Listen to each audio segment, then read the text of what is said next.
what I've also learned as I aged is that's your opinion.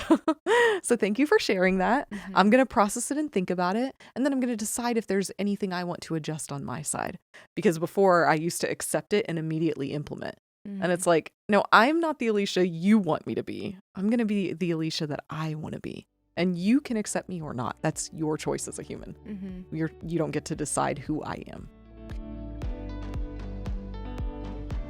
Thank you so much for coming all the way to North Carolina for this. I'm so excited, especially after our dinner last night. I'm like, we are just going to have so much fun today. Oh, no, I'm excited. It's my pleasure. And it's so beautiful. When I was coming over, I was like, could there be any more gorgeous azaleas?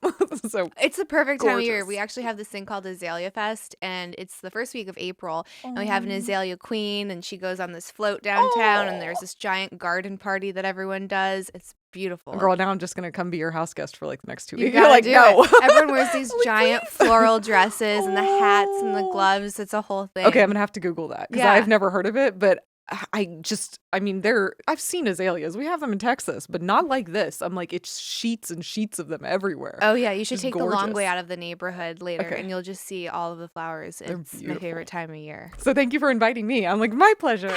No, of course. Aw. So we were talking, and we're like, hold it for the podcast. We're going to probably jump around, and I always joke that I have these notes, and we ended up having like a 3-hour dinner. So notes are Yeah, not needed. not necessary. No, when you're actually trying to connect. Yeah. I guess we're going to start with parenting because that's the top of my mind Yeah, right now. let's do And it. I think that you have a cool perspective because you have a boy and a girl. I just have 2 boys, so I'm a boy mom. But I was once a young girl that made many mistakes, just like probably everybody else. So my perspective is just based off of my own, upbringing. Like I don't have actual daughters to kind of frame it around. But there's this idea that it's maintaining agency and autonomy and like encouraging that independence in your kid, which I think is beautiful, right? Like that's hopefully what every healthy parent wants for their kid, is for them to be able to fly out of the nest and not need your help. But there is like a process of maturing that requires, it's like you almost unlock different levels, right, as you age. And now I can deal with bigger problems, and I can understand like the gravity of certain situations. Maybe it's an outfit that I choose to wear, or a decision if I decide to go drinking, like maybe I'm 16 and put myself in certain situations. So at what point would your daughter be able to come to you and like, let's say it's something over social media, and let's say you're very against her signing up before a certain age, and maybe, well, let's take it back. We'll say she's 13. So she's 13 and wants an Instagram. And you're like, honey, I just don't think it's a good idea. And you can maybe provide her with data, whatever your perspective is. And she comes to you and she's like, Mom, I know what's best for me. I know it's best for me because I'm me, and I have a perspective that you don't have because it's my own agency, essentially. And cool, of course, to like some point, but 13 seems awfully young to me. Like I made some really big mistakes at 13. So how do you encourage independence, but also maintain the responsibility of being the mom? And you do know better in some situations. Like you just have experienced more life than her, and that just is. That's such an interesting dynamic that you're bringing up. And I mean, love me or hate me, I'm just going to tell you what I think, right? So this is spur of the moment. It's not like we're just shooting the shit here, basically. But the way that I feel is whenever I approach these tough conversations with my kids, I try to go in with curiosity and open-mindedness, not I know better because I have life experience, because all of my life experience is based off of my life with my inputs, and things have changed so much even in the last 2 years with technology. I can't even, and I have a post about this, I can't even really understand the world my children are growing up in. We just didn't have, we went to the library. I remember asking my mom, probably 90% of my questions never got answered as a child because you couldn't get an answer. My mom would be like, well, go to the library. And I'm like, and search where? I'm asking you a question. If you don't know the answer, just tell me you don't know it. Now, everything is at your fingertips. You just Google and you get an answer. And so I think as a parent, it's really important that you have set guidelines for your children, but be flexible. You know your child. You know if they can be trusted. You know the values that you've given them and passed on. So for instance, with my children, I don't have a problem with them having Instagram. Mm-hmm. We're not going to be on it all day, every day. Mm-hmm. But we have a very open relationship. So if they see something that they're like, oh, they'll bring it to me and be like, what do you think about this, Mom? Or let's talk about this. I also feel like a lot of times by creating secrecy and, ooh, that's not good, or I don't want them to know about this, or we don't talk about this, it creates intrigue in them. And then you're gonna be the one to tell them, or they're gonna find it out from someone else. And my ex-father-in-law told me that, and it was the best piece of advice I think I've ever received. You're either gonna be the first or the last with your kid. And the first one is the one that makes the biggest impression. So you better take those chances to impart the way that you view things. It doesn't mean that they're going to view it the same, but you have that chance as the parent. So I try to never steer away from uncomfortable conversations. I try to just remember it's just life. I don't know if that answered your question. Kind of. I guess to dig a little bit deeper with that. So yes, us growing up was wildly different than them growing up. But couldn't you say that in our age that we understand other people's intentions a little bit better? So there's almost this naivete when you're younger, and you think you automatically assume the best. And I think that's a beautiful thing. But I think one of the very valuable things that you get with age and time is you get a more honest perspective of reality. Yes. So if you have social media, for example, it's something that seems like a harmless tool, right? Especially if I'm in charge and like you trust me to not go on it all day and to go on the right accounts, sure. But do you trust the other people on the other side? Because we know it's rampant with predators. Like this is just one example, right? Yes. Of like a young person thinking something is harmless and I know it's best for me because all of my peers are doing it, and then if you're not letting me do it, then I'm being left out, all of these things. But there's a lot of nuanced problem solving that we have to do. So I guess it's in that situation, like, couldn't you argue that you do know better? Like if she's like, I know better than this, or if she's trying to maybe wear something a little bit more mature, because we all did that, right? Like we're trying to experiment what is right, what is good. And like being a woman and how do I want to present myself. And there's nothing inherently wrong with like a crop top and short shorts or you know what I mean? Not at all. But you have to understand the gravity of making that decision, like putting on that outfit, putting on makeup, putting on heels that does say something to the observer, right? And you just have to understand that not everyone's intentions are pure. So like consciously consent to the things that you're doing. And at certain ages, it's just not possible unless you have input from like an older, wiser woman or man. Yes. I mean, I think you're hitting the nail on the head. It's not that you want them to do what you want because you said and because you know better. It takes more time to parent in the way that you're talking about. Because for me, conscious parenting is, do I have more history in the area? Of course. So if I haven't gained knowledge from that, well, that's sad because I want to be able to pass that on. But it's being able to share that knowledge and allow them to get to the point where you are without forcing it down their throat. So my question in regards to like the crop top and the outfit or Instagram and predators would be to try to educate as much as possible on the front end. So for Instagram, it would be, we just have rules about talking to people we don't know. So it's like, if it's your friends, then that's fine. And if it's somebody else, please do not. And if somebody else reaches out to you, let me know so that I can check it out. So we have rules, but I'm going to trust that they are going to understand those rules after we've talked about it and why, and then follow them. And so breaking trust, we've had that conversation too, that like if you break trust, then there are repercussions for that. Because if you do that, then I can't trust you to have this and we'll have to remove it.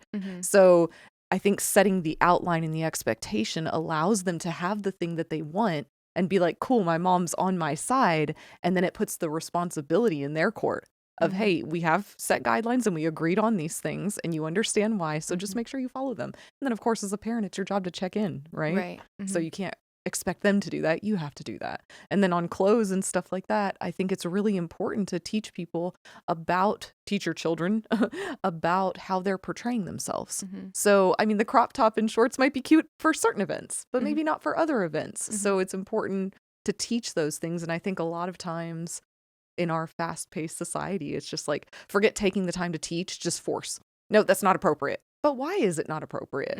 You know, take the time to talk with them. They're humans.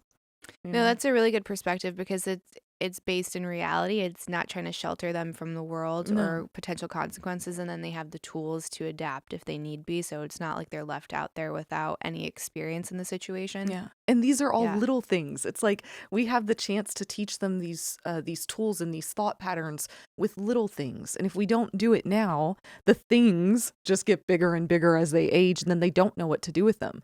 But if you show them, oh, this is how I reasoned this is why, and you take the time to explain, you're teaching them the thought pattern. And then they can apply it in other areas.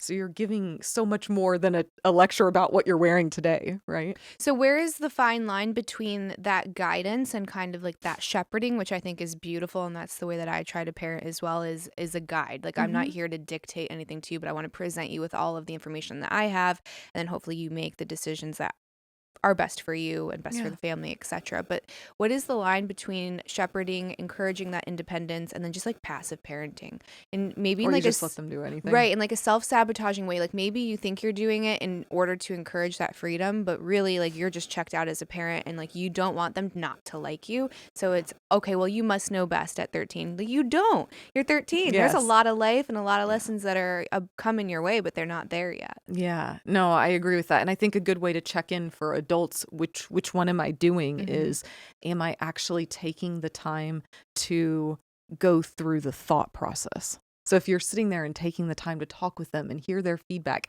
hearing their feedback doesn't mean you change the rule. It just allows them to understand that my parent has created a safe place for me to voice these things. And what I try to teach them is, or with my kids a lot of times, is, hey, this is how I see it. And then I let them bring how they see it. And I'm like, I know we can find a common ground. Let's work on that together. And that also teaches them problem solving skills. It's like they're going to have all of these scenarios come up, and the scenarios just get bigger and bigger as they go into the workforce, they go to school, college, etc. So it's like, if you're taking the time to listen, then you're not, and from my point of view, you're not doing what, I forget what you called it, but basically lazy parenting, where it's like, oh, I just want them to like me. My kids are going to like me. And even if it's not right now, eventually at some point, when they're older. So I always think long game. I'm like, this is a long game. So even if right now it's a little bit uncomfortable or they don't love it, I'm looking for the long-term result. Yeah. So when it comes up to bringing up things first, how have you navigated, like, I guess, timing and age appropriateness of bringing up like really big issues to make sure? Because I think I agree 100%. It is so important that you are the first person to talk to your kid about all of those big topics, no matter how, especially if they're uncomfortable, because it's either going to be you or it's going to be like that, sixth grade kid that comes onto the playground and has his iPhone. Which they're doing it too. Which one do you want it to be? Yeah. It's, to me, the funny part is it's the parents that are uncomfortable. It's not the kids.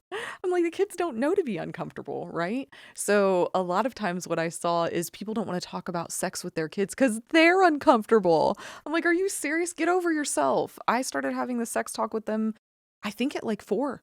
Oh, wow. So there's books about it. And it's like, of course, it's very scientific then, very like, oh, this is how this works. And you just kind of keep retouching it year after year, gently adding more. And then, of course, their curiosity kicks in. And I think for me, where I felt like, damn, I did it right, was 2 summers ago. We were so my son's almost 15, so he would have been almost 13. We were in Hawaii, and we were sitting out on the lanai, and it was a beautiful evening, and he just came and sat on the edge of my chair and was like, Mom, how did he say it? It's like, yeah, the boys at school are looking at porn. And he just went straight into it. Like, super cool, super chill. I was like, oh, really? What do you think about that? He was like, well, it's kind of weird, and just went into it. And I was like, you know what? He feels so comfortable just to bring up porn and sex and all of these things. I would so much rather him tell me than not. Did I love it? No. But am I realistic? Yeah. I mean, they're 13-year-old boys. What do you think they're doing? So you can put your head in the sand and pretend that your kids aren't, or you can be a realist. Just like, I would rather be real. Yeah. So how do you handle that? Like, how do you, I guess, encourage him to think about it independently? He obviously has probably pressure from his peers if everyone is doing it, and you have your own values within your home. Like, how do you, like, that's a really tricky situation to navigate. Well, I really just listened to him. I was like, so how did that, I always ask about feelings. I'm like, so what did you think first? Because especially with boys, they're so thought driven. So I try to engage that part first because they're comfortable with that usually. And then feelings sometimes are a little bit harder. So warm up with, what did you think? And he was like, well, I think they just do it. One of them got caught and got in big trouble, whatever. And then how does it make you feel? And what he said was like, it doesn't really make me feel good. And I was like, really? Why do you think that is? He was just like, I don't know. It's just gross and kind of weird. And I'm like, oh, and then just dig deeper, be curious. Mm-hmm. He figured it out on his own. I didn't have to tell him don't do that. That's awesome. He said it made him feel weird. And so it's like, okay, great. Mm-hmm. And I was just like, well, if you want to talk about it more, let me know. I don't feel the need to, don't do that again. Like, dude, whatever. I'm sure he will do it again. Mm-hmm. Yeah, because then he won't come to you in the future. And really, when you break it down, it's like, okay, I can jump on his ass and criticize him and his friends and make him nervous to talk to me again and tell me he won't do it. Mm-hmm. Or I can just be a realist and let him tell me how it makes him feel. Because then it made him uncomfortable. Mm-hmm. And so I was like, okay. Hey everyone, this is new. So we are taking a quick break for a couple of sponsors. How exciting is that we have a couple sponsors for the podcast? So this is new. Please don't skip it. Just listen. It's cool stuff, I promise. So my first one is a small company called Ragnar's Rocks, and I'll make sure I have the link below. As you know, I love crystals and I get made fun of for it all of the time, but I'm not going to change my ways, and I'm going to stand by it. I truly believe in them, and I think that they're beautiful, so sue me. But he sent me, I mean, how incredible is that? He sent me this beautiful amethyst. I've got this really cute rose quartz skull. All of this is on my table. You can't see, but when I start doing 2 cameras, you'll be able to see my little setup. And this cute little crystal Buddha. How adorable is he? These bracelets are from there. I mean, I was really stoked to have him as a sponsor because this is right up my alley. So if you're into any crystals or you just want to check out the website, it's ragnarsrocks.com, and I'll link that below. And the last affiliate, last sponsor, please don't skip. This one's a good one. So we all know the benefits of fasting. Well, my husband and I have used this company, Prolon, actually a couple of times, so I was really excited that they wanted to be an affiliate of the podcast. So if you want to try Prolon, it's a fasting mimicking diet, so you get all the benefits of a water fast, and it's a lot easier because you get this delicious food instead of having to completely eat nothing. So you can try Prolon for $150 with the code Candice. Some of the claims for, and I mean, I say claims, but I'm going off of a script, guys. 60% of people that completed the fast had better energy, mental clarity, and focus. You'll definitely shed some lbs. I felt a ton lighter after doing it. It's cool to do difficult stuff, and obviously fasting is not easy, so it's kind of cool to see how you can kind of push it and get through something that you thought you might not be able to do. It's a lot easier than just doing a water cleanse. And again, I think the average here, people lose an average of 5.7 pounds and 1.6 inches off of their waistline. So as soon as I'm done breastfeeding, I'm doing one of these, and Eric's supposed to be starting anytime now. So we'll see when he decides to start. So I'll link that below.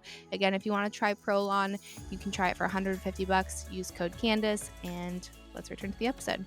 So did you get into the conversation of this is adult entertainment. This is not an accurate, necessarily healthy representation of what that's supposed to look like, because that's one of the biggest critiques about pornography and just the availability. I'm a huge advocate for paywalls because of situations like that. There needs to be some way to verify that it's not a minor on the other end, but we're not there yet. And then if you don't, you have so many parents that avoid the topic because of that discomfort within themselves or insecurity or shame. So then their kid is left thinking, oh, well, this is what it's normal. Like, right? And I think it's interesting because you have the boy and the girl that the consequences that can kind of go into for both of them is very different, right? It lead the boy to mistreating a woman or not wanting to ever be romantic with somebody because he's so uncomfortable with it and he doesn't understand that's not normal, or a girl to either allow it or the same thing, kind of not be able to experience real intimacy because she wasn't taught what the healthy version of that is. I think he was young, and so we've touched on it since then too. I think then what was important for me to discuss with him, it turned into then a sex conversation, right? So it went from porn to sex, right? And I was like, so I wanted to find out what was going on at school. Are other people having sex? What's going on, right? And I was just letting him share, and he was like, oh God, Mom, no, nobody's doing that. And I was like, hey, y'all are getting there in age. And he was like, no, nobody's gonna be having sex till they're 18. I was like, I don't think so. I think the average boy loses his virginity at 16. And he was like, I'm like, Google it.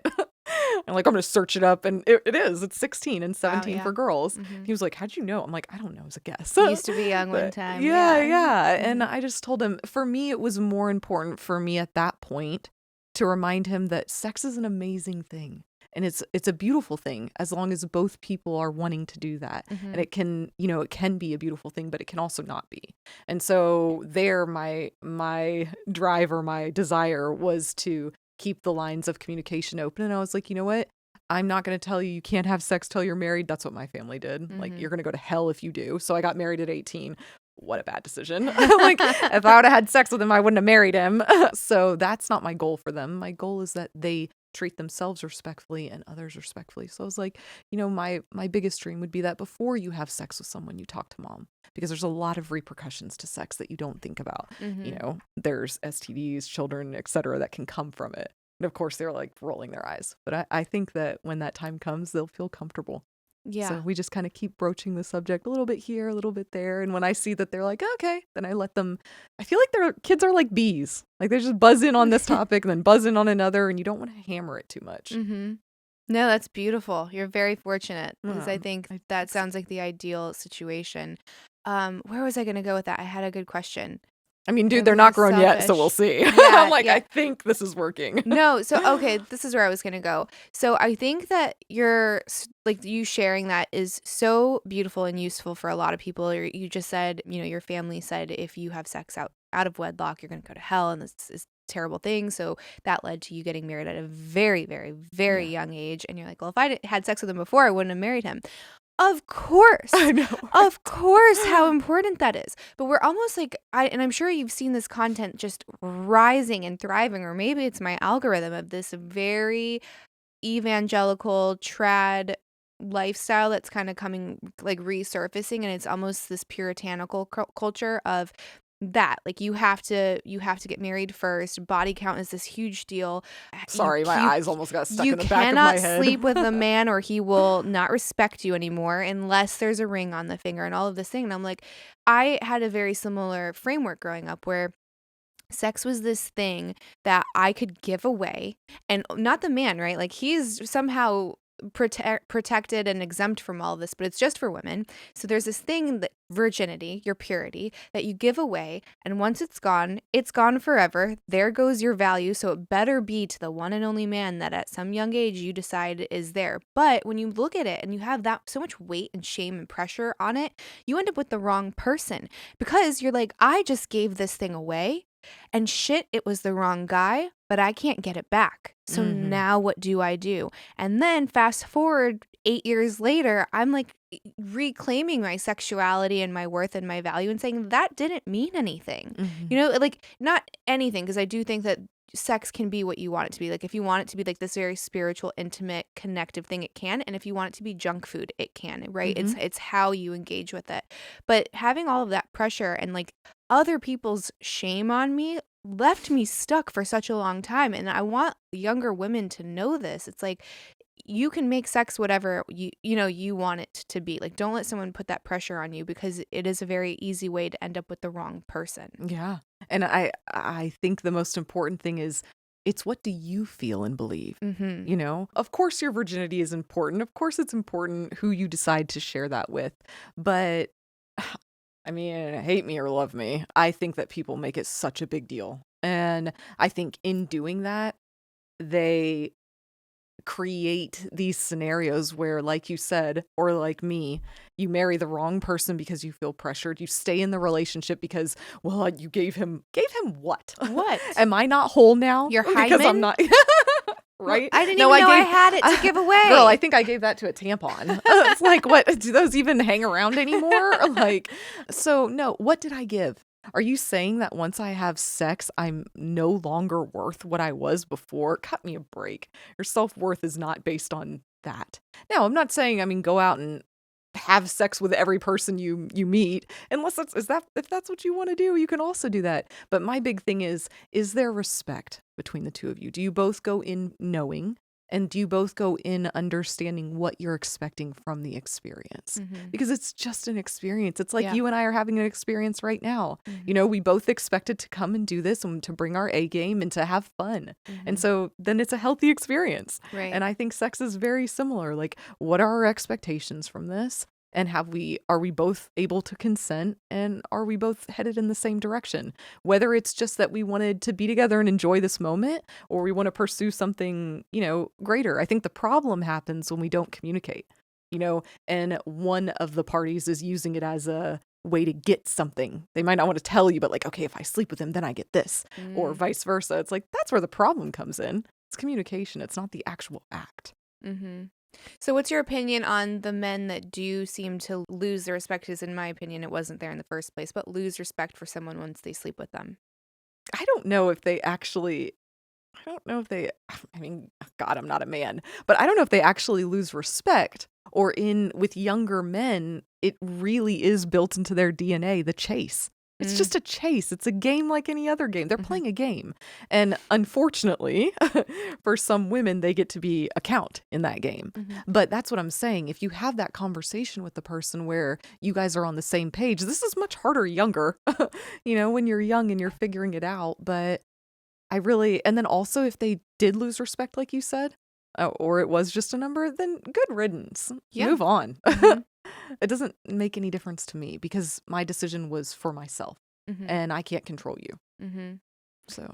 No, I mean, I agree 100%. Like I said, I don't think it was there in the first place. If you are in this vulnerable space with a man and then all of a sudden he starts treating you like shit.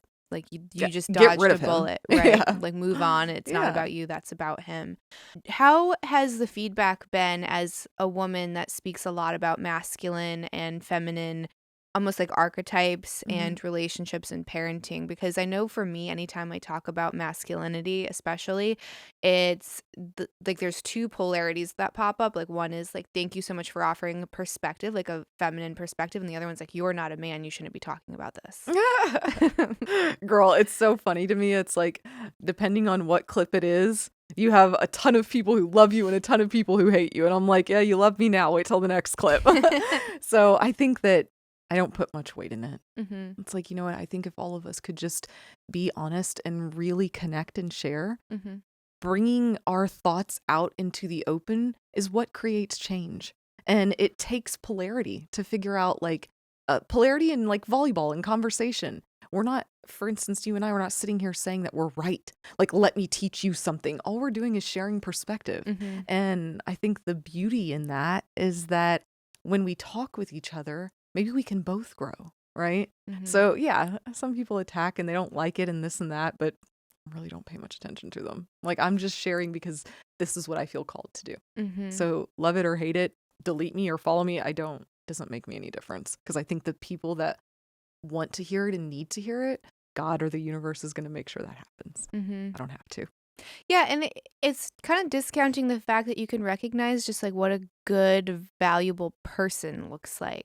Like what does a kind person look like? What is a person like a high value person look like? Like obviously there's going to be gender differences, but like I can establish someone who is mistreating people at scale versus not, even if it's just for clicks. Like I still don't agree with that. So I think everyone is allowed a perspective, and it would be the same as me saying I don't want a man's perspective on what it is to be a woman. Like that would include my husband. So I would need to know, like his opinion is extremely valuable to me. Extremely valuable. Yeah, I agree with you. It's like, why wouldn't we want perspective? Why can't we just be open to hearing? I think it's a huge thing that we need to be talking about. Like, just because someone shares their opinion doesn't make it the end all be all. And just because our opinions don't align doesn't mean we can't be friends. It doesn't mean you're more valuable or you're stupid or I'm dumb or none of that. It's just an opinion.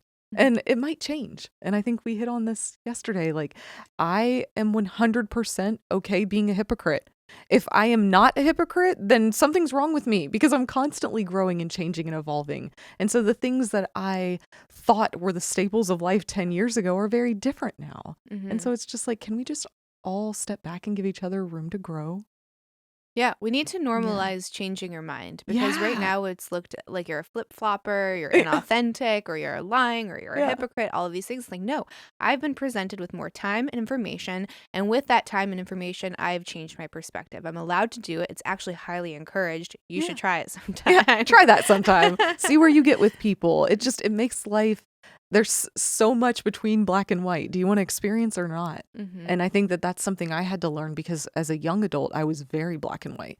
And I think it came from my upbringing. It's either right or it's wrong. And now I'm like, is there a right or wrong? I don't really know because I'm not going to judge you. What's right for you might not be what's right for me because of the 30 plus years of experience that I've gone through, right? Mm-hmm. And so I try to remember when people act in ways that I don't understand that, like, hey, you don't have their inputs.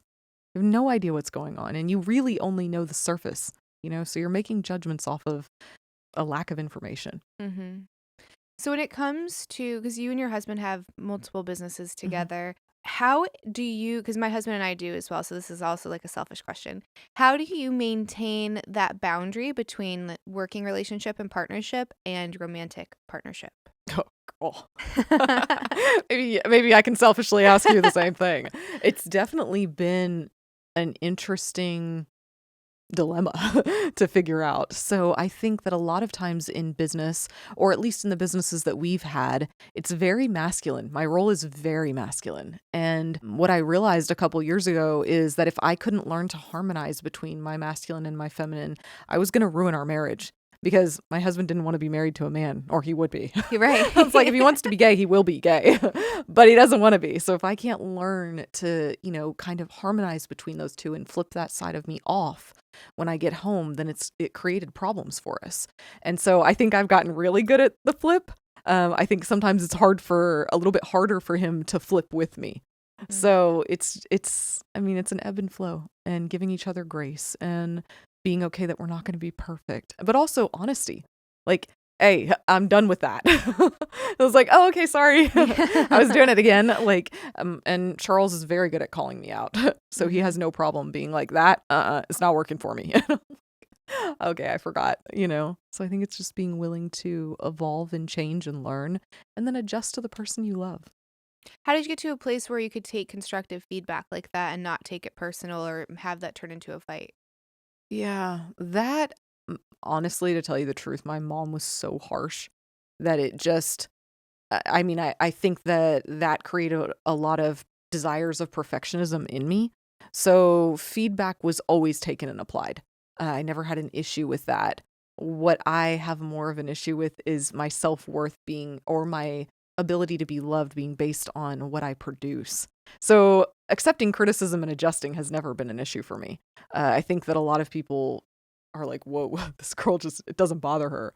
But the part that I struggle with is remembering that I don't have to be perfect to be loved. Mm-hmm. You can take that criticism and you can choose to apply it. Or what I've also learned as I aged is that's your opinion. So thank you for sharing that. Mm-hmm. I'm going to process it and think about it. And then I'm going to decide if there's anything I want to adjust on my side. Because before I used to accept it and immediately implement. And it's like, no, I'm not the Elisha you want me to be. I'm going to be the Elisha that I want to be. And you can accept me or not. That's your choice as a human. Mm-hmm. You don't get to decide who I am. Have you heard this new, I guess it's not really new because I think the subject matter has probably been around forever, like for millennia, but it's kind of being rebranded and becoming sensationalized, which is the submissive wife or like those king queen archetypes that a lot of counseling will use and like leader and follower. What is your opinion on those dichotomies? Yeah, that's a good one. I really think that some of them, they're just in our DNA. And I think we've tried to fight it, we're equal, we're this, we're that. And I'm like, we're not even in the same book. So how can you say that, Nancy Drew book is equal to Martha Stewart's book? And it's like these, they can both be great books, but they're so different. And so for me, it's really realizing that we each create the relationships we want and we can choose how we want to behave in them. And it's really important to understand what your spouse is looking for because some men want a wife who is more masculine, want a woman who goes out and does that role or plays those roles. And then he wants to be more, in his feminine or whatever it is. And then my husband does not. And so it's like, you need to be very cognizant of who you're hooking up with or marrying, aligning yourself with, because if you're not cognizant of those, it can come back to bite you, because we can't just assume that because you're a man, this is the role you want to play, and you're a woman, this is the role you want to play. It's not like that anymore. So I think that's really what it is being very curious and open to hearing what the other person wants and realizing that could change over time. That's an interesting point. I love you so much. I love you too. I do. I mean, you approach things with so much nuance.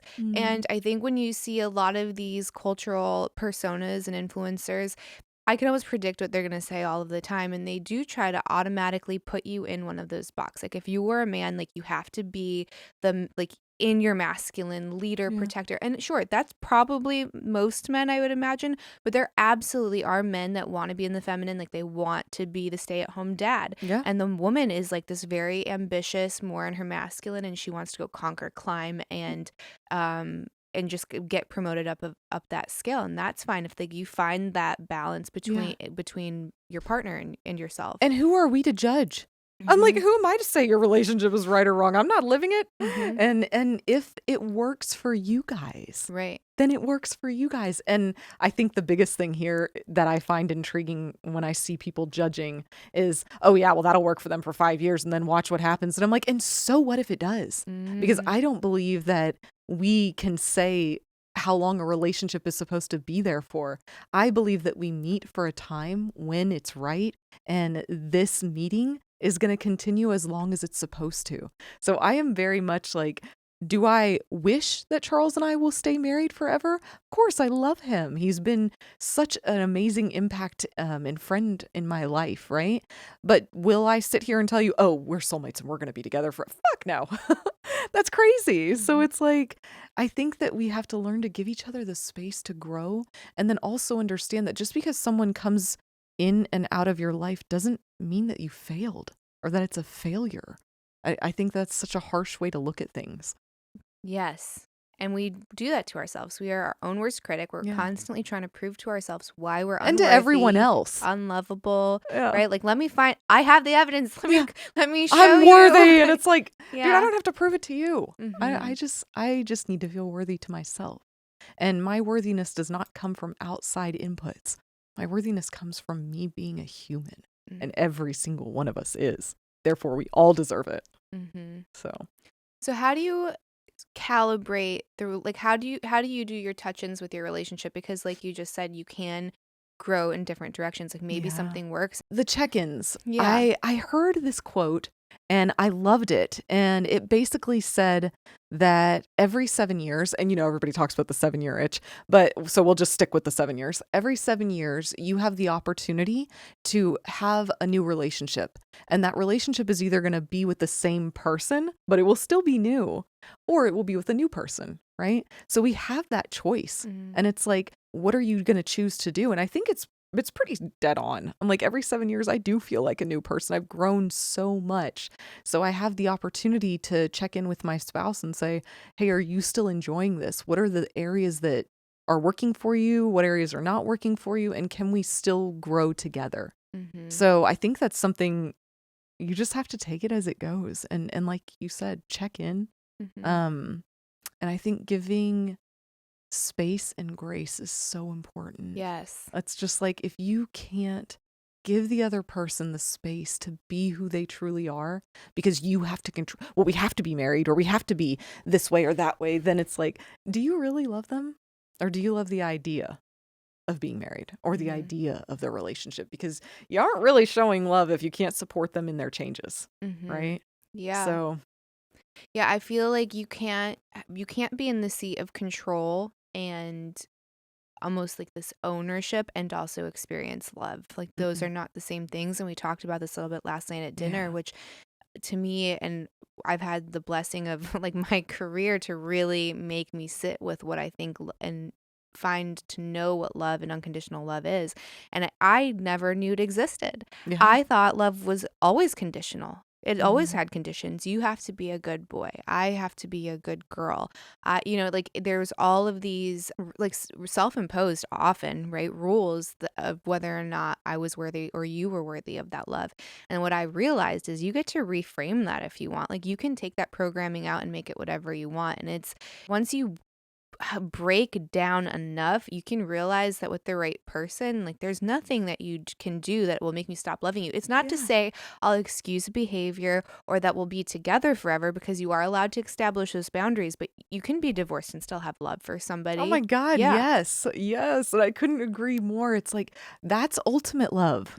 Ultimate love. And I explain it this way with my husband, that this is the only way that I can explain it. When I met him, he was a beautiful bird flying, and I was admiring, wow, how graceful and this and that about him.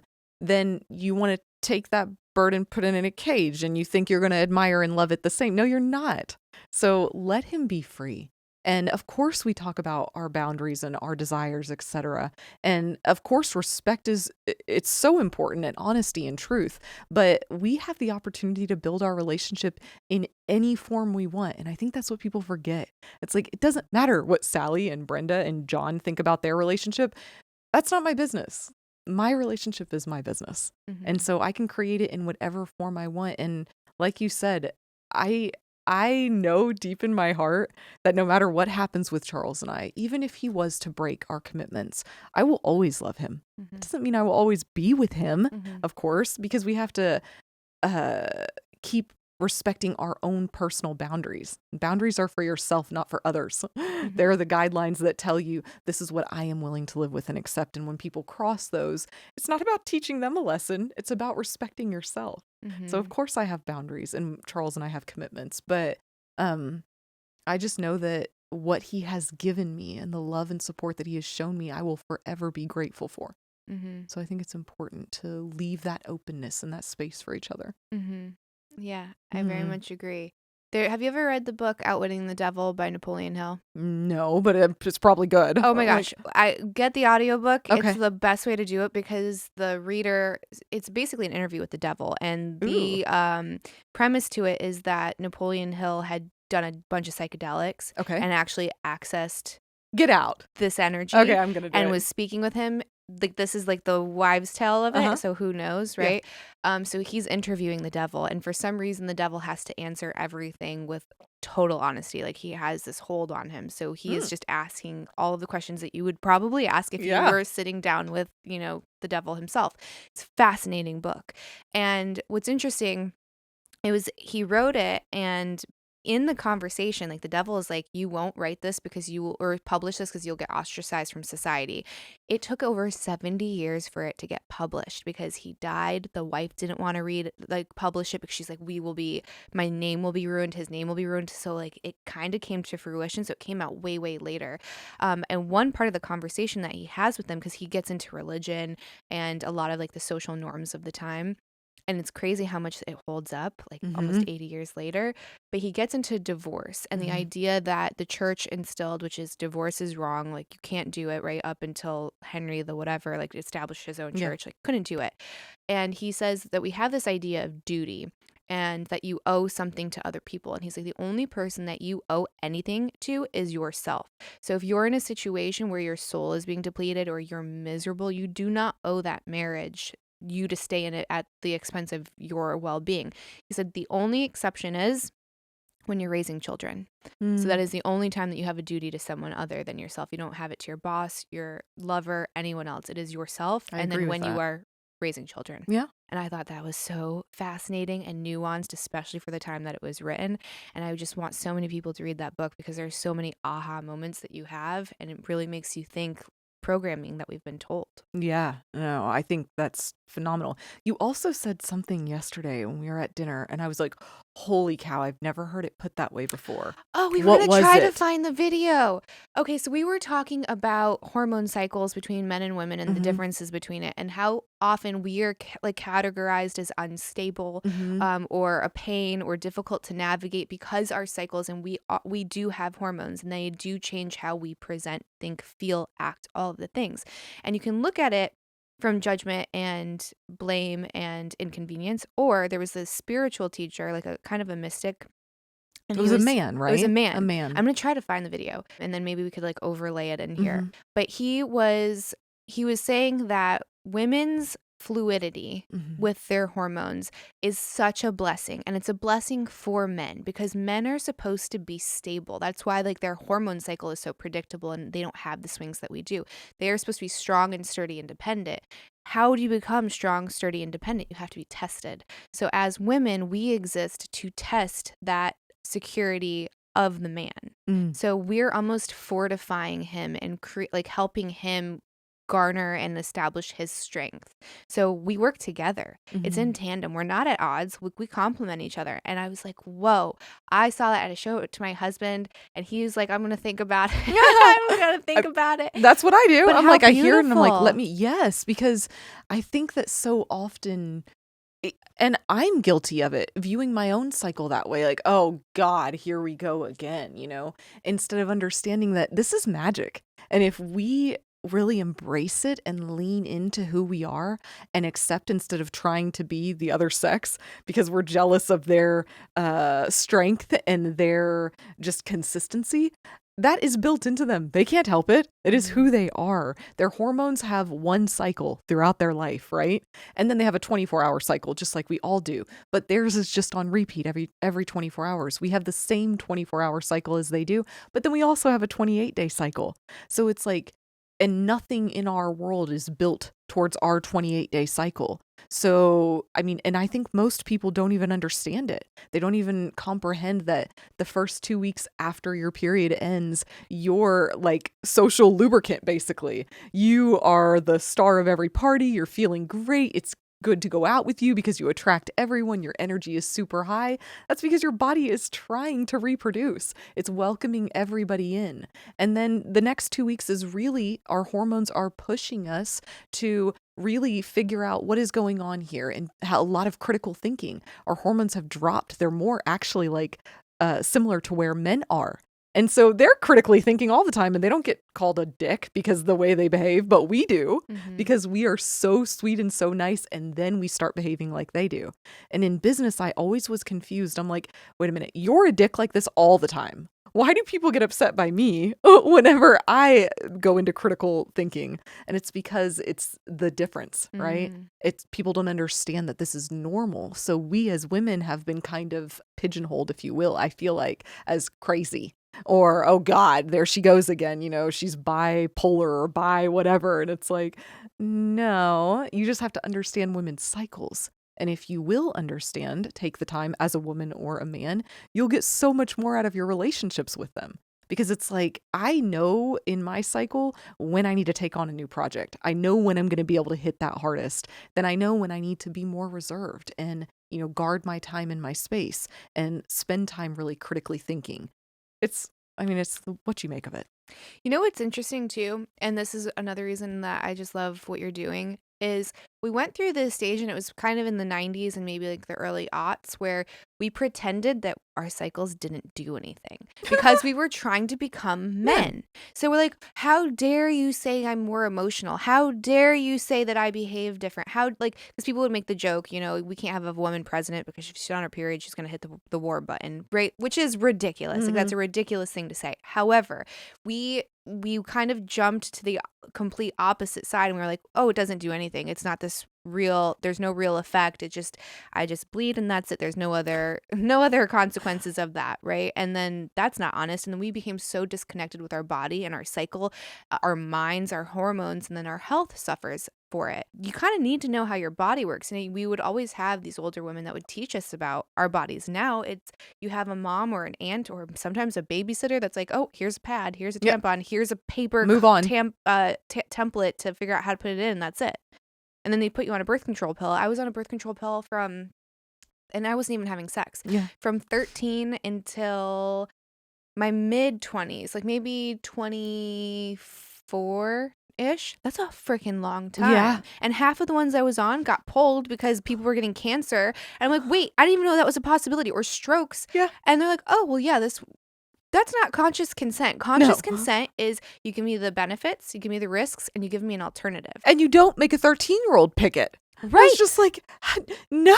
This will make your skin glow. Oh, I'm sure. That's what I gosh. swear to you, that is like this will help you with your acne. It's like, no, you know what will help with their acne is balancing their hormones. Their hormones are changing. They need more support than they needed the first, 12 or whatever years before they had their period. Now they need more support in different foods to support them turning into a woman. And our lazy ass culture, instead of understanding and embracing it and supporting, like, here's a pill. What? No, not here's a pill. And your skin is telling you something. If your skin's breaking out, it's telling you something. Stop and listen. Don't throw the kid on whatever, because usually it's not that doesn't solve it, right? We're masking and we're not embracing the magic of who we are as individuals. It's just easier to put somebody on a pill. Right. And then we don't believe that food can do anything. And what's really interesting, so they have the Hippocratic Oath, right? So I'm going to mess up his name, but the guy that basically came up with the Hippocratic Oath, it was like Hippocrates or something. It's a Greek, some Greek dude, right? So he comes up with the Hippocratic Oath, and the part of his ideology was let thy food be thy medicine. So the dude that helped, pioneer medicine didn't discount the magic and the healing of food and what we put into our body. And we see that, right? We see that. Is it even magic? It's logical. It's like, what do you think your body is recreating itself with? The nutrients you put inside of it. That's the only thing it can use. Yeah. Just like any other animal. Well, not only are we not eating the healthy foods, right? We're taking these medicines that we don't necessarily know what they're doing. And then we're eating all of this processed junk. And then we're wondering, like, why are my hormones going crazy? Why is my skin going crazy? Yeah. Why do I feel like my brain is working against me, right? You get like all of this depression that can start coming in because you're not supposed to just be at one hormone level forever, right?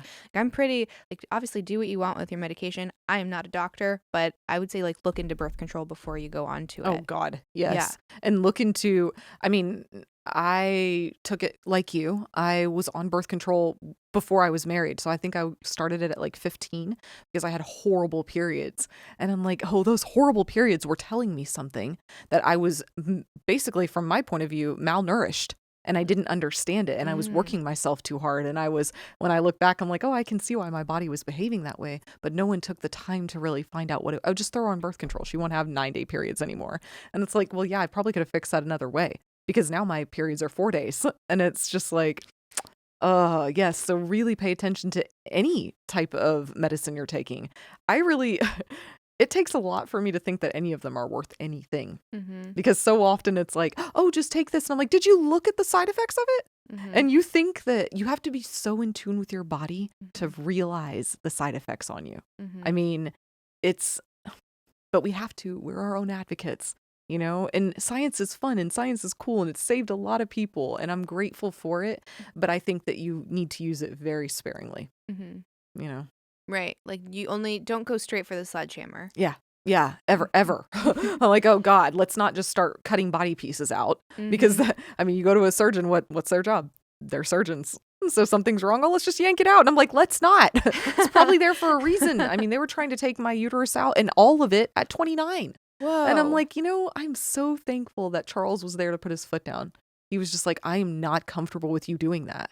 And some people would be like, how dare he, your body, your whatever. How grateful am I that he was willing to, at the risk of me being angry and telling him to mind his own business, say, I'm just not comfortable with you doing that. Thank God I had him. Right? Yeah. I've had a similar situation. So I have family history of different kinds of cancer, whether it's uterine, cervical, etc.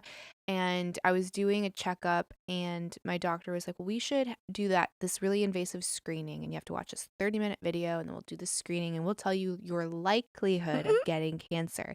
And at first I was like, oh, well, that seems, why not, right? I'll just go in the waiting room. And I call my husband and he's like, what are you doing? And I was like, oh, he said to do this. He's like, get the fuck out of my room right now. What are you doing? He's like, you know how important mindset is. And this sounds woo. Look at Dr. Joe Dispenza's work and plenty of other people. Whether or not we have that gene turn on varies so much of our mental state, our environment. You might have it, but whether or not it is expressed is totally different. So if you put yourself into the situation where you start telling yourself, I'm going to get sick, I'm going to get this is my story, like that's a dangerous and dicey game to play. Yeah. We are capable of creating our reality. So it's like, what do you want to create? And I mean, if you really think about cancer, you do understand what it is. It's just a mutation. Your body is reproducing a mutation over and over and over. So can we stop that? Can we take out the things that are creating that mutation? I don't know.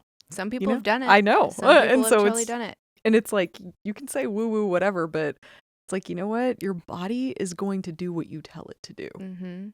Yeah, I mean, just look at the placebo effect, right? Yeah. So that's, again, I've been reading a lot of Joe Dispenza He's awesome. lately. I Yes. love him. Yes. Because I have my own like thyroid stuff I'm trying to like heal right now without medication. And he gives so many examples, like firsthand examples, actual studies. This one man had thought he had an incurable disease, and there was this new therapeutic experimental drug on the market that was supposed to be like a silver bullet. So he's like, sign me up.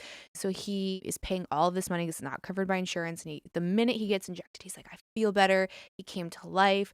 Whatever the disease was, because I don't know what it was. It might have been cancer. All of a sudden, they can't detect it anymore. Thriving. A few months later, an article comes out saying that it was a sham. It's basically just like saline water, and this company got like put out of business, obviously for ethical reasons.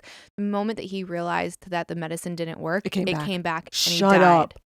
No way. Yeah. And there's all of these examples in Dispenza's books, and they're true stories. So it's like, be very careful with how you use your mind and what you tell your mind and what to you tell say, yourself. What you say. Yeah. I met this girl a few weeks ago, and her father had died when she was 2 from cancer. And she was like, oh, I'm sure I'll die from cancer too. And I was like, oh, don't say that. Don't like, and she's like, oh, I've been saying it forever. And I'm like, you're 16. Saying it like you've been telling your body for how many years, this is how we're going to die. So make sure that you produce that. Yeah. And I'm just like, it terrified me. And I'm like, nobody has told her. Like, my motherly instinct kicked in, and I was just like, I just want to tell her, don't say that ever again. But it's like, you can't tell somebody that. So I just kind of like listened to her. I tried to take the same approach I would with my kids, and I listened to her, and I was like, oh, you know how amazing you are, right? You create your reality. It's like, I would hate for that to happen. Yeah, we do that with ours too. Mine always goes, I'm magic, mama. It's fine. I'll heal. And he's like, and I'm more magic. What did he do? He had like, he had chapped lips this morning. I was like, let me put something on your lips. He's like, no. My body is magic, and it'll fix it. I don't need it. And I'm more magical than you. So that's why you need chapstick. Like, you're like, hey, if that makes you feel good, fine. Yeah, I was like, true. You're probably more tapped in than I am right now. I mean, I think that what we fail to realize is our bodies are so magic. You know, our hair will produce the right amount of oil. Our skin will produce the right amount of oil for us. But we overwash, we put all these chemicals on ourselves, we do all of these things, and then we're like, why doesn't it work? It doesn't work. And it's like, because you're messing with it. You know, I mean, just a silly example. When I was a teenager, I thought I needed to wash my hair every day. It's disgusting if you don't don't wash your hair every day. And then my hair was oily as shit. And I'm like, do you understand the cycle you're creating? The more you wash it, the more it freaks out because it's dry. Then it starts overproducing. And so I stopped washing my hair that much. And it was cool to see the cycle reverse. Then my hair started calming down. And like, obviously I have shitloads of it. So it's like, it's so beautiful now. But that's because I learned to trust that my body knows what to do to maintain it. Right. Instead of me listening to outside things and like, oh my God, you have to do this. You have to put all this stuff on it. It's like, no, you don't. You don't. We all get to make choices. How long did that take for it to recalibrate? Because I've told the same thing to my girlfriends. I'm like, you need to stop washing it because they'll complain. You need to stop washing your hair every day. Yeah, because you wash it every day. Right. Like, you're creating the problem. Your body isn't doing it. You've kicked it into like high gear of, I'm not going to be able to produce what it needs. And so it goes into overdrive. And then every time you wash it, you're cueing it to do it again. So I feel like it was like a month and a half, maybe 2. Oh, so that's a commitment. It was a commitment. Yeah. And you know what? I just used, while I was like processing through that, I used dry shampoo. Oh, and it didn't make it the problem worse? I just would spray it on, but maybe it was because I was determined. So I just was like, and I did it slowly. It was like one day, instead of washing it every day, I would wash it every other day. And then I would wash it every 2 days. And now I wash my hair like once a week. And I work out. I'm like, it's not gross and it doesn't smell bad. Mm-mm. And I'm like, wow, my hair is so healthy. I get compliments on it all the time. I wish I could grow my. I'm like, well, if you treat it the way that it needs to be treated, it responds. So I'm not saying it's the answer to everything, but hey, it worked. Again, the sledgehammer analogy, right? Just like try to like play with things and realize what you do and don't need. And well, and we're each different too. So it's like we're all different. But I think oftentimes, and we'll just keep going with this silly analogy, is women will compliment me on my hair. And then we'll get into it and I'll talk about what I did. And they're like, oh, well, but for me, it wouldn't work because my hair is so oily. And I'm like, you're not even willing to try because my hair was so oily. I'm Persian. Come on. We like sometimes before my period, my skin gets so oily. I'm like, you could fry an egg on my forehead. Like just sit outside and it's like, oh, it's so greasy. And it used to frustrate me. And now I'm appreciative. I'm like, that's my skin doing what it needs to do. And I don't have to freak out about it and put, drying chemicals on there. It's just part of my cycle. It's the same every month. And so I'm just appreciative. I'm like, you know what? That's going to prevent me from getting so many wrinkles. It's part of it. So figuring out what our body's natural is, and then being appreciative of the differences between each other and being open to listening.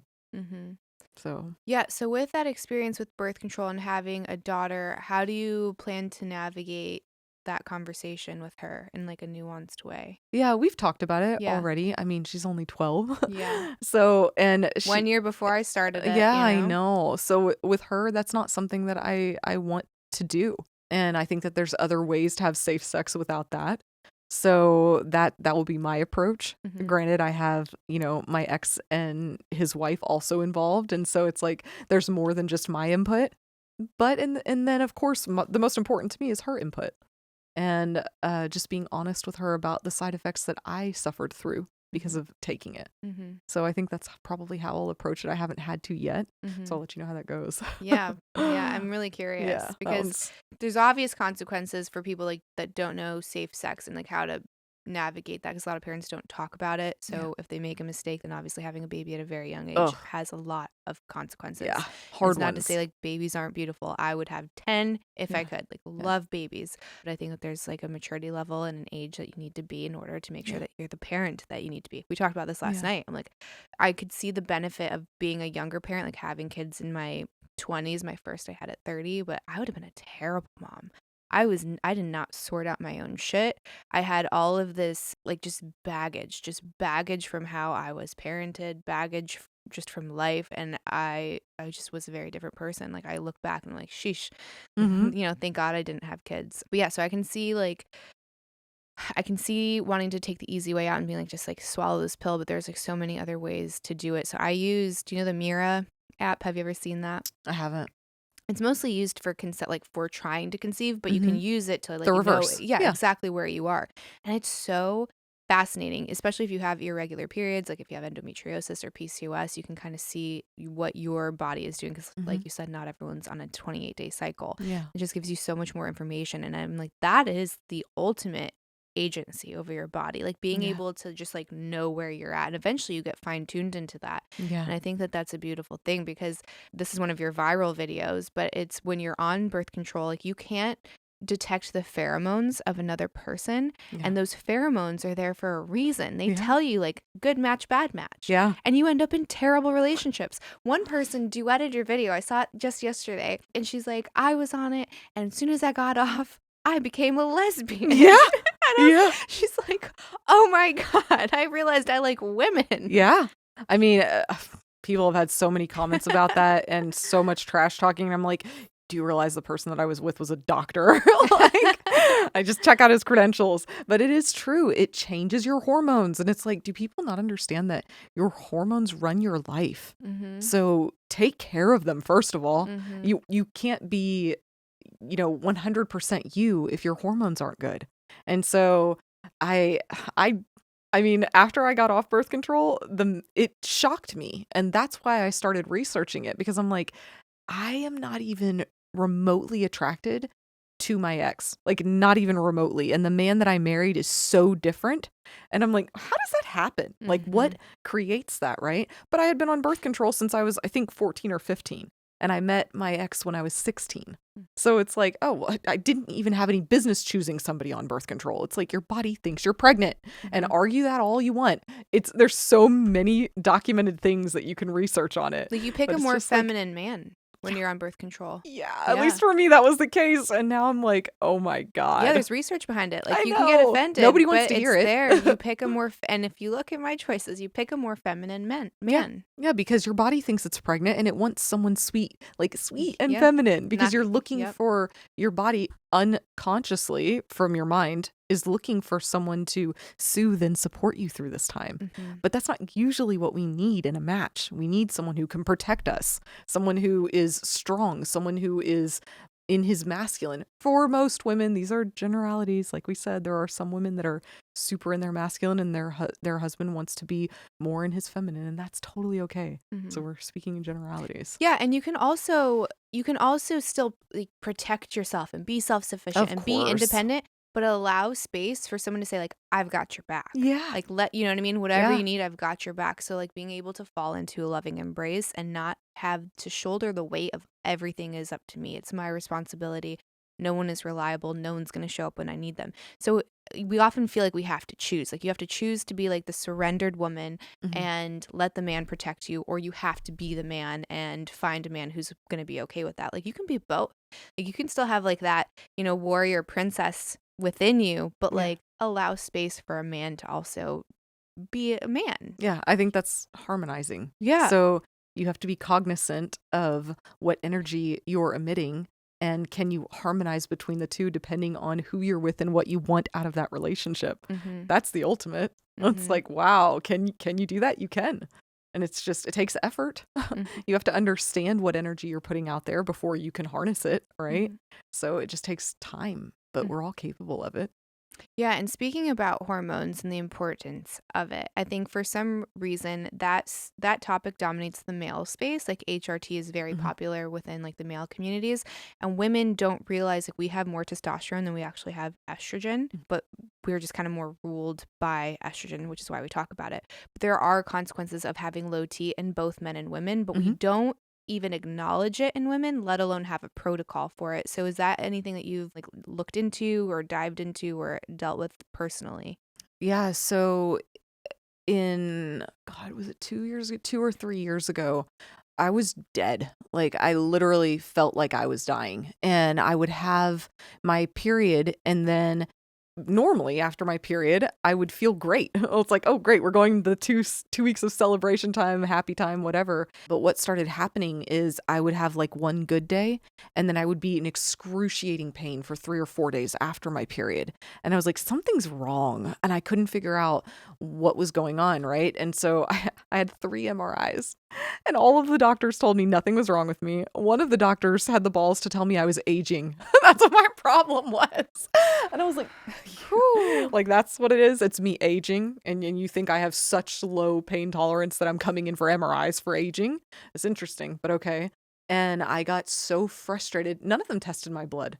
None of them tested to see what is really going on with this woman. I mean, you run multiple companies, 150 employees, but you're an idiot in here complaining about aging symptoms. I'm like, no, I'm in severe pain. And when a woman tells you they're in severe pain, usually it's severe. Because our pain threshold is so higher. Massive, but that's not taken into consideration. I agree with you. And so I ended up going to a doctor who was very Eastern and Western, right?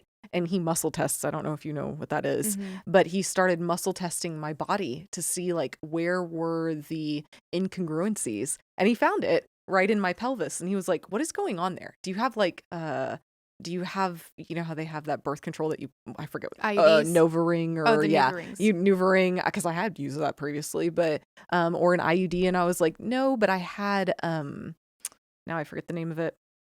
I had a type of birth control. They of course yanked it from the market. I didn't know, because it was made out of nickel and people were flipping out, their bodies were flipping out from it. My ears bleed if I wear fake earrings in one day. And I'm like, oh, so these were inside of me 10 years. And that's what my body was freaking out on and causing the excruciating pain. No doctor, even with MRIs, found it. And it's like they had been recalled almost a decade before. So I had them put in. What it was is like they put these things in your fallopian tubes and your fallopian tubes scarred around them so the egg can't come down so you don't have to take hormones, right? I thought I was doing the better thing. Then I'm highly allergic to nickel. No one told me nickel was in it. My doctor never even asked. And a year after I had them put in, they got recalled and it completely yanked off the market. Like full lawsuits, the whole 9 yards. I just never heard about it. No one ever told me. My doctor didn't send me anything. I'm like, oh, this is what they get away with. We're like Frankenstein. I just tested it out on me. So my testosterone was at an 8. He was like, do you feel dead? And I'm like, no shit. That's why I keep spending all this money. Yes, I feel like the living dead. And I know what my body should feel like. So he ended up finding a specialist that all he did was take those out of women. Literally, that's all he did. And he was like, I've never seen a woman her body be able to sustain them more than 3 years.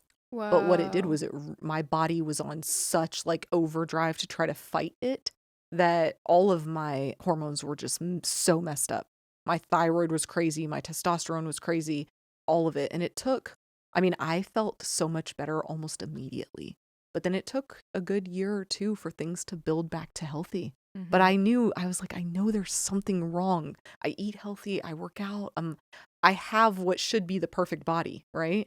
It's like I should be healthy, but this isn't right. So my thing whenever people have issues is like, trust your gut. If you're feeling like there's something wrong, it probably is. And you have to be your own advocate. Yeah, get a panel get done. Blood work. Yeah, because that will at least give you a baseline, like something to look at and see what's kind of out of whack. And really, I think we should be doing that once or twice a year, period. Absolutely. Because as we change, we're all different. And so my baseline isn't the same as your baseline. And the sooner you have it, the more you'll be able to tell if something's off. So, but no one tells you to do those things. Yeah, the medical establishment is the quickest way to get me riled up because as someone who has like multiple autoimmune disorders and got like chronically sick at a very young age, like 19, I didn't have a support system at all. I moved away for university. I was breaking up with a boyfriend. Like I really had no tribe whatsoever. And then you're this young woman going in complaining about X, Y, and Z. And I literally had this doctor who she like was very arrogant and was like, I graduated from Chapel Hill, like that was supposed to mean something. Well, she told me I was dehydrated. She's like, are you dehydrated? I was like, no, I am hydrated. I'm not fucking dehydrated. I go back in and like this went on for months. I go back in and I'm like dropping weight, like and I'm eating like a horse. Like I'm waking up to eat because I'm painfully hungry. And she's like, oh, well, maybe you're just stressed. Maybe it's mono. I'm like, mono? I'm like, what are you talking about? Did you have a test for that? It's finals week. I go back in and then she thinks I have an eating disorder because every time I go in, I'm skinnier and skinnier. And I'm like, if I told you what I ate in a day, you wouldn't believe me. Like I'm eating more than like my 6'2", 200-pound boyfriend. Like I am because I'm that hungry. Doesn't piece anything together. It got so bad and I'm going to multiple doctors at this point. No one is diagnosing me. Everyone thinks I'm neurotic. Isn't that funny how women get classified? I mean, that's what they thought when I went to 3 different MRIs. She just wants attention. She's crazy. I would do it in a much more economical way. That was what I wanted. It's like, dude, I can sit home and throw a fit for this. Like, right. I'm not going to take pajamas. my time and my money and have to deal with insurance and all of this wait in waiting rooms at a gross hospital. And your attitude. Right. Like I would go about it a different way. And then I got to the point where I was 90 pounds and my resting heart rate, and this is going to sound fake, was over 200. Shut up. I would get to the point where if I sat up, I would pass out. I couldn't, my muscles atrophied. I couldn't walk anymore. Like I could walk straight lines. Couldn't do stairs at all anymore. I didn't have enough strength to push a gas pedal. Like that's how weak my muscles were. I go to a janky walk-in clinic here. Like looks like shit, but I'm like, I need help. Somebody help me before I die. He sends me to the emergency room and he's like, I think you have Graves' disease. I think no one caught it. It's just really intense. You need to go to the hospital right now. So he sends me to the hospital and they do like the radioactive treatment. And they're like, yes, you have this. And like, you need to get pumped with these medications to tell your hormone to like stop because it's going crazy. How the fuck did no one catch it? Dude, if I was a guy, and I hate saying this because I'm not the type of person that's like, men, women, we're like at war with each other. But there is enough data out there that women have this happen to them more often than men. And why is that? Like, why does no one take us seriously? So yes, to get to the point, I guess, of this very long story is like, be your own advocate because no one else is going to do it. Yeah. And when you know that there's something, you just have to keep pushing. I'm sorry, but you do. Yeah. So just like you said, you almost died and that's what it took. But thank God that you were smart enough and trusted yourself that like, I have to keep pushing. Yeah. So, I mean, it's an interesting time that we live in that, you know, you have to fight so hard to be heard. And I hope that changes. Yeah, me too. And the only way it changes is if we talk about it. We're not trying to hate on anyone that doesn't have to go through what we went through. But what we're trying to do is expose that it is this way. Like there are women that are suffering and these things are a big deal. It's not a little thing. Yeah. You know? And trusting your gut. Like we've become so disconnected with our intuition, and that is a superpower of women. And this again is science. You can look it up. The CIA even like uses this to their advantage. Like women are more tapped into it. It has to do with like our connection between like our corpus callosum, like that wiry thing that connects our hemispheres. So that's quicker for women. So we're able to kind of like look at things like with a spidey sense and just like know that. And we obviously, your gut has like a lot more serotonin and like neurochemicals than we thought before. So it's all connected, and like that's where your like gut instinct comes from. But you have it. Yeah. And for some reason, like we have been kind of trained to tune that down. Like not Why do you listen. think that is? Right. Like believe what you're feeling and like look into it. Like don't just like let people tell you that you're crazy. If you feel something, like dig a little bit deeper. Yeah. Yeah. I think what people forget is what's the easiest way to control?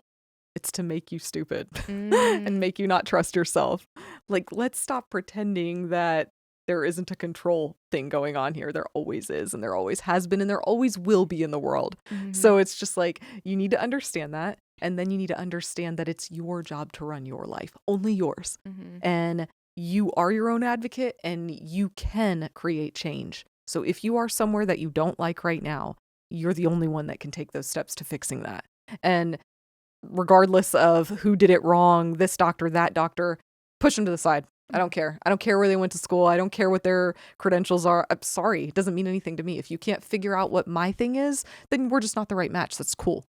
I'm not discrediting you. I'm just saying bye because I know me. I've lived with me. You have lived with you. Right. And you're allowed to say no. Yeah. I think you're allowed to fire doctors. People don't know that. You can fire a doctor. You know what doctors I've fired? So many. Yeah. It's great. You should, again, try that. Try that. It's like, sorry, guys. Amazing. Sometimes in doctors, they're asked to do a lot. It's all, their job is almost impossible. And so, but there are ones that you can find that truly care. You're not just a number. Right. You know, that they're pushing through so they can make a claim on your insurance. There are ones that care. And when you find those, keep them. Yes. So it's like, and whenever I find one, it makes me so happy. And I always write a review so that try to help other people find them too. So, there are good ones out there. You just have to search.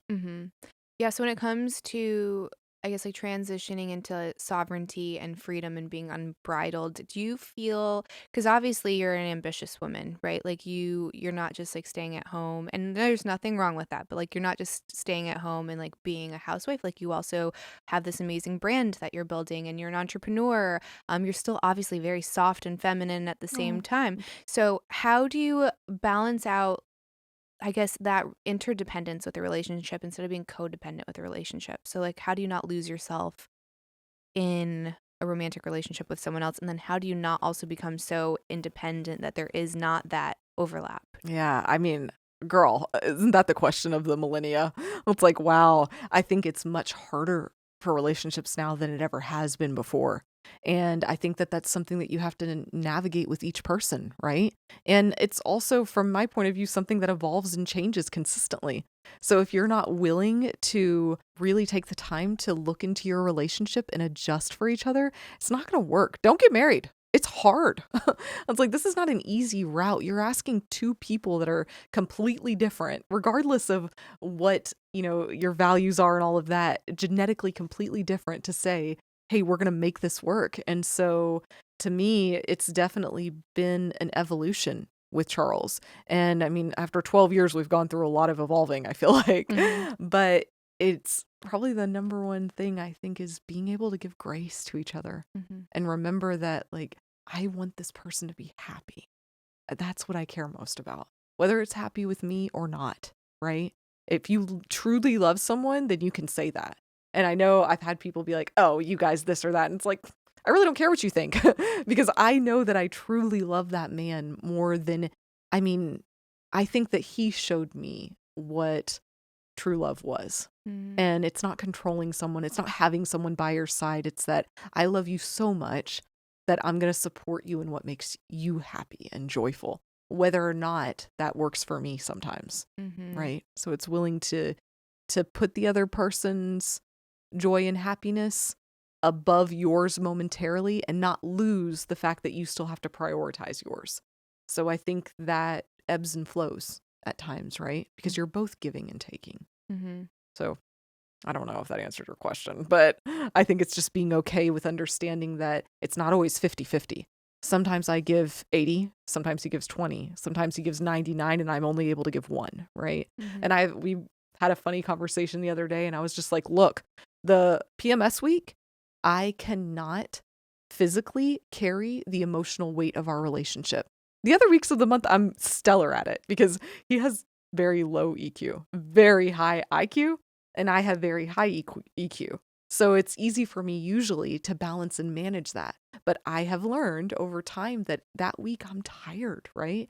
I need all of my energy to be focused on Elisha.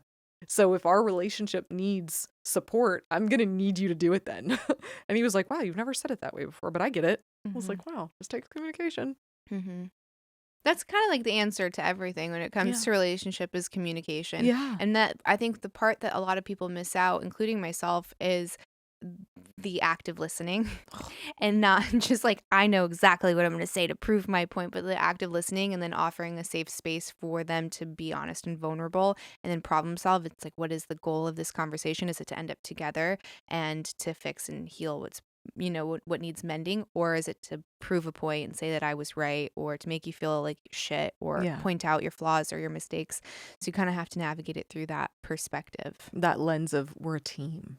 Right. Like for real, we're a team. So it's not about what's right or wrong. It's about what gets the team to the end goal. Right. I think that's a hard one, or at least it was for me, to really believe that we were a team. I'm like, are we really? Or, and so really truly accepting that and then being willing to say, you know what, I'm going to trust that we are because that's the commitment we made to each other until you show me something different. So that's still leaving the space for you to let them prove what team means to them too, right? So we're not saying just be abused. It's like, no, be cognizant of everything that's going on, but be a team player.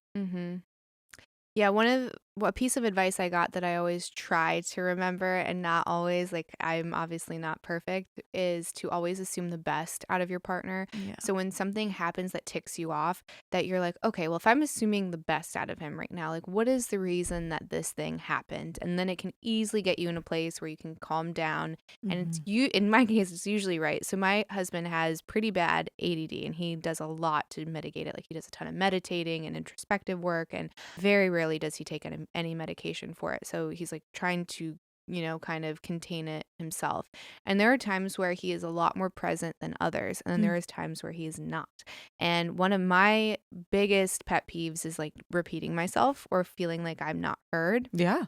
And I'll say something, and if I'm in a good place, I can like breathe and pause. And I'm like, he'll come back in like 10 seconds and I'll be like, oh, where were you, babe?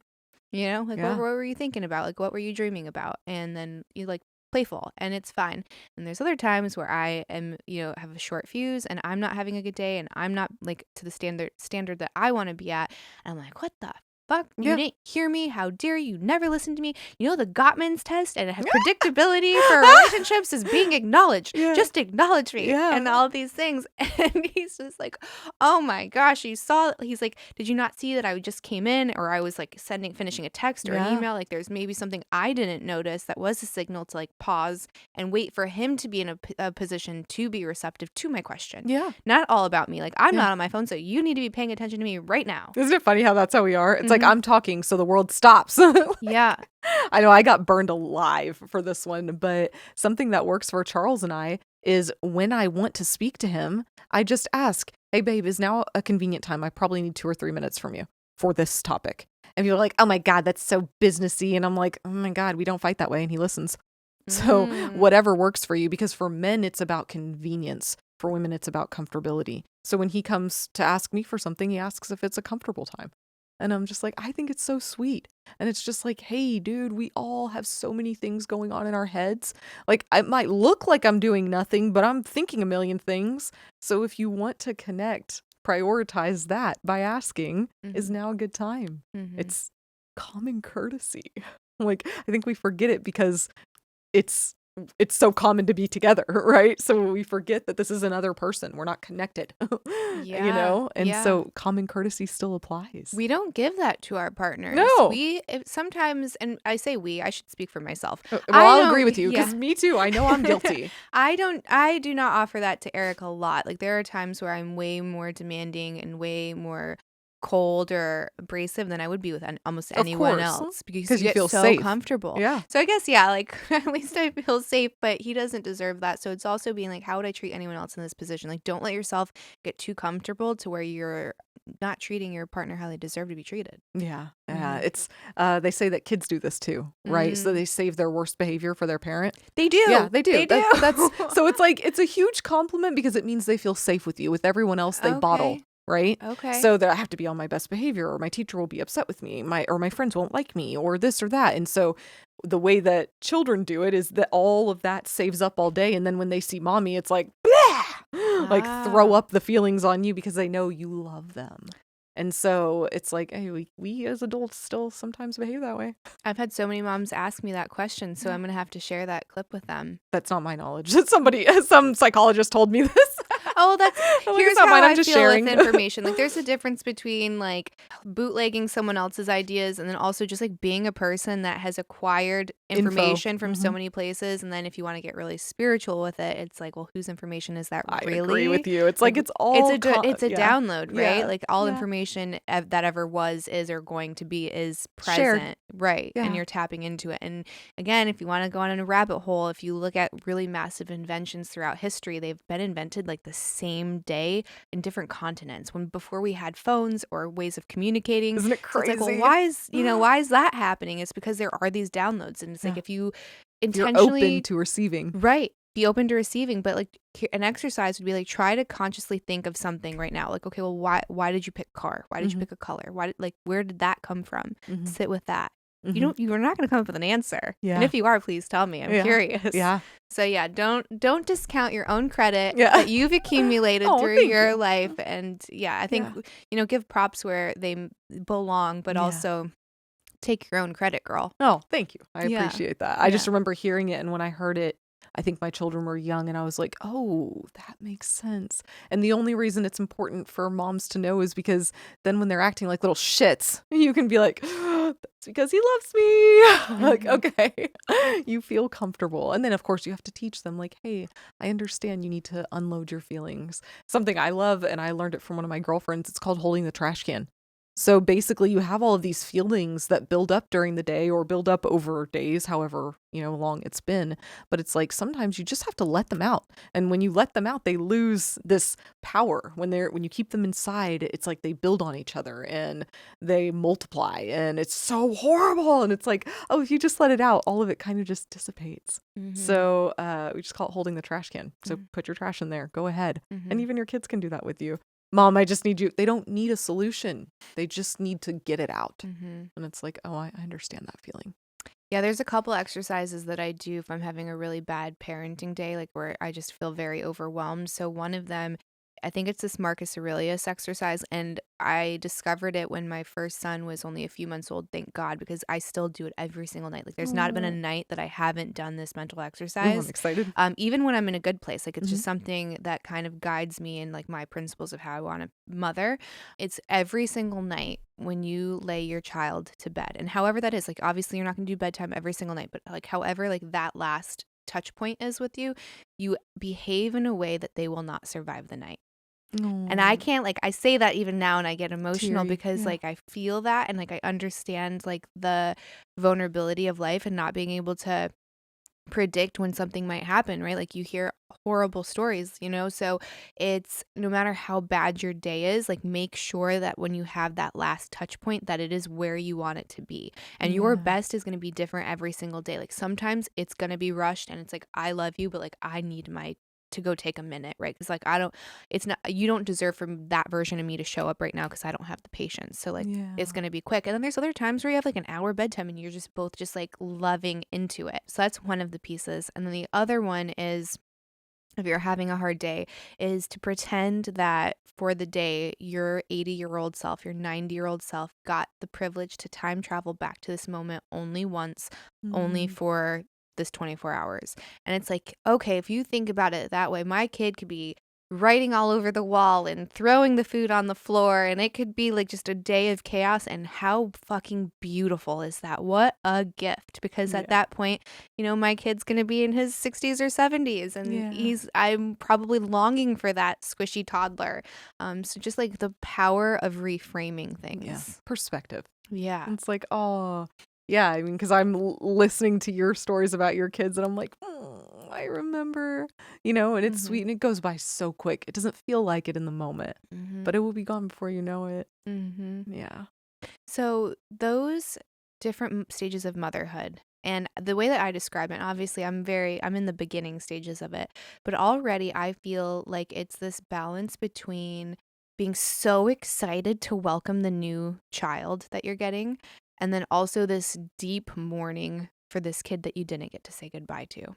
So I didn't get to say goodbye to the newborn version of either of my kids. Like all of a sudden I blink and like, whoa, they're a baby.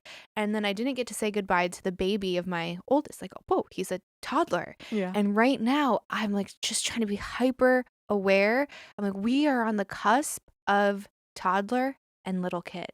And I don't know what day it is, but I'm going to wake up and he's going to be a little kid. Yeah. You know what I mean? And there's never that day where you realize, oh, this is the last day that he's going to be a toddler, or this is the last bubble bath I'm going to draw. This is the last time that I'm going to scoop him up into my arms, because it happens. So it's like, how do you... Don't worry, there's never a last time that you're going to scoop him up in your arms. I still do it to my son, and he's like, Mom, and he'll like scoop me up, and I'm like, I don't care, I have to try. He's bigger than I am, and it's just like, I don't care, you're still my son. So it's just like, but yeah, I know what you're saying. Yeah, like just navigating that, and then not falling into the trap of like, are you familiar with Carl Jung's Devouring Mother archetype? So there's this little short, it's by Disney, it's called Bow, and it's only like 6 minutes long. I highly recommend, especially moms, watch this. It's a really good visualization of that archetype.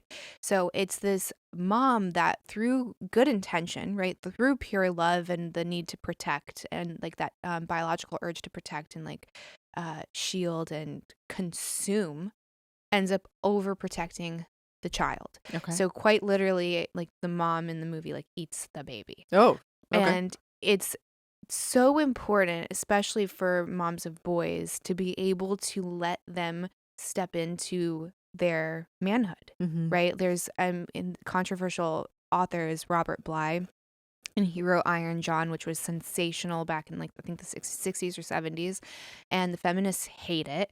My husband's reading it now and loves it, and I've like seen like little paragraphs here and there that he's sharing with me, and there's this adage in the book that the secret to a man's manhood and masculinity lies in the key that's under the mother's pillow. So it's you have to give your son that key to unlock the wild man or the inner like beast, and then he has to learn to tame it. Right? That's his responsibility to get control of that. But if you never let him out of that cage to experience it, then you're robbing him of something very vital. Yeah. Oh, that's beautiful. And then in the same regard, I think that for men, it's offering the safe space for their daughters to be vulnerable and to learn that it's okay. Like their potential spouse or, all of that men can be trusted to protect you. Men can be there to be that stable for you. But all of that comes from, their first male relationship, just like with the boys, it's their mom. So we have these opportunities to really give these gifts to our children, but you have to be cognizant. That modeling is huge. Yeah. They say that a dad, and it's probably the same for both, but that a dad is the first representation of unconditional love to the daughter. Yeah. So then she kind of knows what to go look for in a partner moving forward. Like, what does safety, security, like that safe harbor look like? What should I go and try and find? And so many women are robbed of that relationship. So then they are left wandering and then end up picking mates that are probably not the best ones for them. Yeah, Mm-hmm. I agree with that. Yeah. Oh my gosh, I had something that I wanted to go. Oh, so speaking about like that kind of relationship between like mothers and sons and fathers and daughters and like just like that polarity between like the masculine and feminine. Obviously, we have both, and like which one steers you is so independent to who you are as an individual. But when it comes to creating like a safe space for women to feel safe, there's this exercise that's kind of going around at certain retreats right now, certain workshops. It's getting really sensationalized on social media. And I'm sure would be shocked if you haven't seen it. So essentially, and I haven't done one, so like full disclosure, like maybe there's a ton of context that I don't have, and maybe that would change my mind, and I'm always open to that. So like if you have it, please let me know. Like I won't be offended. I just want to learn. But from what I've seen is there is this circle that's created of women, and around them are the men, and then the men end up bowing to the women. Oh, I've heard about this. Have you seen it? No, I just heard about it. Yeah, so I will add a little clip. Aubrey Marcus, did he I feel like he posted something about this. We were at that retreat. I left early. My husband was there, and he has his own perspective. So I guess if he ever wants to share it, he can. The short is like he didn't agree with it, and he experienced it. So like I know there's context that I don't have, and again, open to hearing it. But my husband, who did participate, and he is the most open-minded person you will ever meet. So he went into it like, I want to learn and observe what's and see going what on this here is about. Yeah. So I want to experience it before I have an opinion. So he did it. I told him I didn't want him to do. I found out the exercise was happening. I'm like, I will never tell you what to do. Like, you are your own person. I would like you to not do this exercise. And I gave him my reasoning. And then he still did it? And he still did it. And you were okay? And I'm okay. It wasn't a fight. Yeah. Yeah, it wasn't a fight at all. I was just like expressing like my honesty, like my perspective. And can you share that? I'm curious. Yeah. Okay. So and he was like, well, I just don't know. Like again, so open-minded that he went in with zero judgment, where I have my judgment. Or your intuition. Or my intuition, right? Yeah, it doesn't have to be judgment. Yeah, thank you for that. Yeah, thank you for that reframe. Beautiful. Yeah. My perspective or my intuition or judgment around this situation, and this is coming from someone who didn't have that safe harbor. My dad left at a very young age. I never talked to him again. I felt like, why am I not lovable? There was abuse. Like, I pretty much had one of the worst relationships you could have with like that man that's supposed to provide you an example of unconditional love or safety, right? Like, quite literally, the man that brought me into the world was physically abusive. So what does that tell me about my safety going out into the world? And I've done my own work with that, and I feel very safe around men now, and I have for a long time. So even if I could go back to my more wounded self, my younger self, I have that perspective, and then I have the healed version now that is also the mother of 2 boys. So I have that perspective. So I have like kind of both opposing parallels here. I think for me, what makes me feel safe is a man who is fully embracing his masculine, who doesn't feel that he needs to make himself smaller for me to make myself feel safe, that doesn't have to compromise his self in order to provide room for me. What makes me feel safe is like a warm embrace, or someone who's just standing there fucking sturdy as a rock. Like, I always think of my husband, like he is unwavering. Like, you can throw anything at him and he will show up for you. Like, that man is just dedicated. And that's what makes me feel safe. What doesn't make me feel safe is like a man who's tiptoeing and retroactively apologizing for like the harm that maybe the masculine has done or the quote patriarchy has done. That doesn't make me feel safe. That makes me feel like, if I can make you bend the knee, then what else is what's gonna happen when something real comes and rocks you? Like, I can't have confidence that you're gonna show up. And then also, that's taking the work off of me. It's my job to make myself feel safe.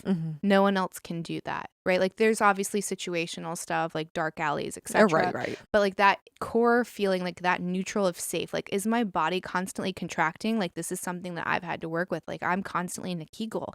My root chakra is like always telling me you are not safe. So there's still work to be done, but like, again, like, that's an internal thing. That has nothing to do. We're podcasting, and I'm like Kegling right now. Why do I feel like I need to be contracted? And like, there's obviously years of experience that tells my body this is the way that you behave, but no man bending at my feet right now is going to make me relax. You know what I mean? So I want a man to, again, like, unlock that wild man And that beast and tame it, that makes me feel safe. Yeah. What's your opinion? I agree. Ooh, I love that. I forget what kicked that off for you. Like What was basically the idea of men. We didn't finish the story. Oh. I'm like, wait, no. I need to hear the story. I'll talk, but first I want the story. So that's my opinion of the exercise based But I don't off know of the exercise. context. So like the women will stand there. What are they doing? Receiving gratitude? I feel like that's what I heard on the clip. It could be and again, I wasn't there. My interpretation was that there were a series of questions. Okay. And it was almost like however way you had been wronged in the past by the masculine or meant to feel unsafe by the masculine, it was these men stepping in to be there to help you feel healed and safe and seen. And by like surrendering to the divine feminine, being able to embrace like Gaia and that energy. But that seems like a very powerful, potent tool, and not everyone is probably at the place to receive that the way that it's meant to be. Have you ever recommended a book to someone that you just and they weren't ready for it, and then they took it and you're like, did we just read two different books? Because that's not what it meant, and it actually makes the problem worse. Yeah. I feel like that's the same with whether it's a psychedelic or whether it's like some really spiritual tool like this. I think in the right container with the right and very specific vetting and pairing. Like, are you doing that with husbands and wives? Vetting and pairing. I think that you hit the nail on the head. You can't just like randomly pair people, because what if you had a man that had a very feminist mom growing up who kind of always blamed the man, the masculine. Men have it easier. You're the reason that I don't have the rights that I do. Like, women have it so much harder. Like, just the blaming, like the sex blaming. So he's not allowed to step into his masculinity. He goes to one of these retreats to try to find it, and now you have him bending the knee. Like, now he's going to hate women. What was your husband's response to it? So he did it. First of all, can I ask, why didn't you want him to do it? What was your intuition kicking in and telling you? And then what was his understanding of it after? So my reason that I didn't want him to do it was I pictured two boys there, like my sons. And I don't think that unless they had done something wrong to this woman that they're trying to heal, unless that relationship is already there, that retroactively or apologizing or trying to heal something that you didn't partake in, I don't think that sends a good message. It's almost like it kind of perpetuates like a lot of this woke stuff that he seemingly is supposed to be against, right? Which is like collective guilt, collective apologies, retroactive apologies. I wasn't there. My boys didn't do anything. Like, they haven't been misogynist, or like they're not part of the patriarchy. Like, all of these things that we're trying to say are making women feel unsafe. So I just don't understand the apology aspect for it. And again, I don't get a man. I think when a man gets on a knee, like, when does that happen in our culture? It's to propose. It's to propose love to somebody. I think that is like a pretty big signal. And to just kind of throw that out loosey-goosey doesn't make sense to me either. And is that person that you're bending to in a place to receive it in the healthiest way? Or are you exacerbating the problem of women that are in their masculine, that don't know it, and you're perpetuating that cycle? Like, she just dominated a man. I'm literally domineering over you in this position, right? I don't need that. That makes me feel like I have to be the protector, that no one's going to show up. I need someone to let me feel vulnerable and small. And there's this thing that one of my like spiritual teachers told me the other day, and it just resonates with me specifically because that was me. I was always like defending myself, and I had to be the masculine, and like, I've got this, I will domineer. Is you are so protected, especially as a woman, in your vulnerability. Think about a newborn baby. They're protected in their vulnerability. Everyone knows like how delicate they are, so we just show up for them. Yeah, we show up for them because we know that that's where they're at and what they need, and like it gives me a purpose, like duty, responsibility, like love. It gets me excited to be able to like be the caregiver, and like so many men are like that too. They want to show up for us. So if you allow yourself to be in that vulnerable position, then you're now allowing someone to take care of you, and now he lights up because he's like, I get to take care of you. And that's hard. It can be hard to do that. Yeah. So I was like, it goes against everything that I believe. I feel like we have so many women that need and want to be vulnerable. They just don't know how. Yeah. And we have so many men that want to step into masculinity and they don't know how. And when you have this exercise that's quite literally almost exacerbating that problem, like, I don't understand. So that was my reason. And like, I was just like, And you explained that to your husband. Yeah. And then he was like, I'm still going to do it. And he's like, I understand. Thank you for sharing. Yeah. He's like, he did. Yeah. And he's like, but I'm going to make a decision when the time comes. When the time comes, and I'll make whatever decision I feel is right. And I'll let you know. Yeah. So he goes to do the what exercise. What a beautiful relationship and exercise right there. I'm just like, and that is the way it's done, ladies and gentlemen. Right. Because I'm not his mom. Exactly. I will never tell him what to do. Yeah. I don't want to be his mom. That's the quickest way to dry up that relationship. Yeah. He will never want to take Literally me to bed. Dry up. I don't want to take him to bed. Like, don't do that. Don't do that. Anyone listening. But yeah, so he does the exercise. I guess he got paired with an older woman who he just was, he said she was very sweet. And he's like, what he saw in the moment was an older version of me and like one of our boys, or, like that kind of dynamic and like that happening. And I don't know why. I like still haven't really talked at depth with him about the exercise, but I let him talk and I was like, okay, well, like that's your perspective. And, at the end of it, he disagreed. He's like, I saw certain people taking it in maybe not the best way, like how they processed it. Mm-hmm.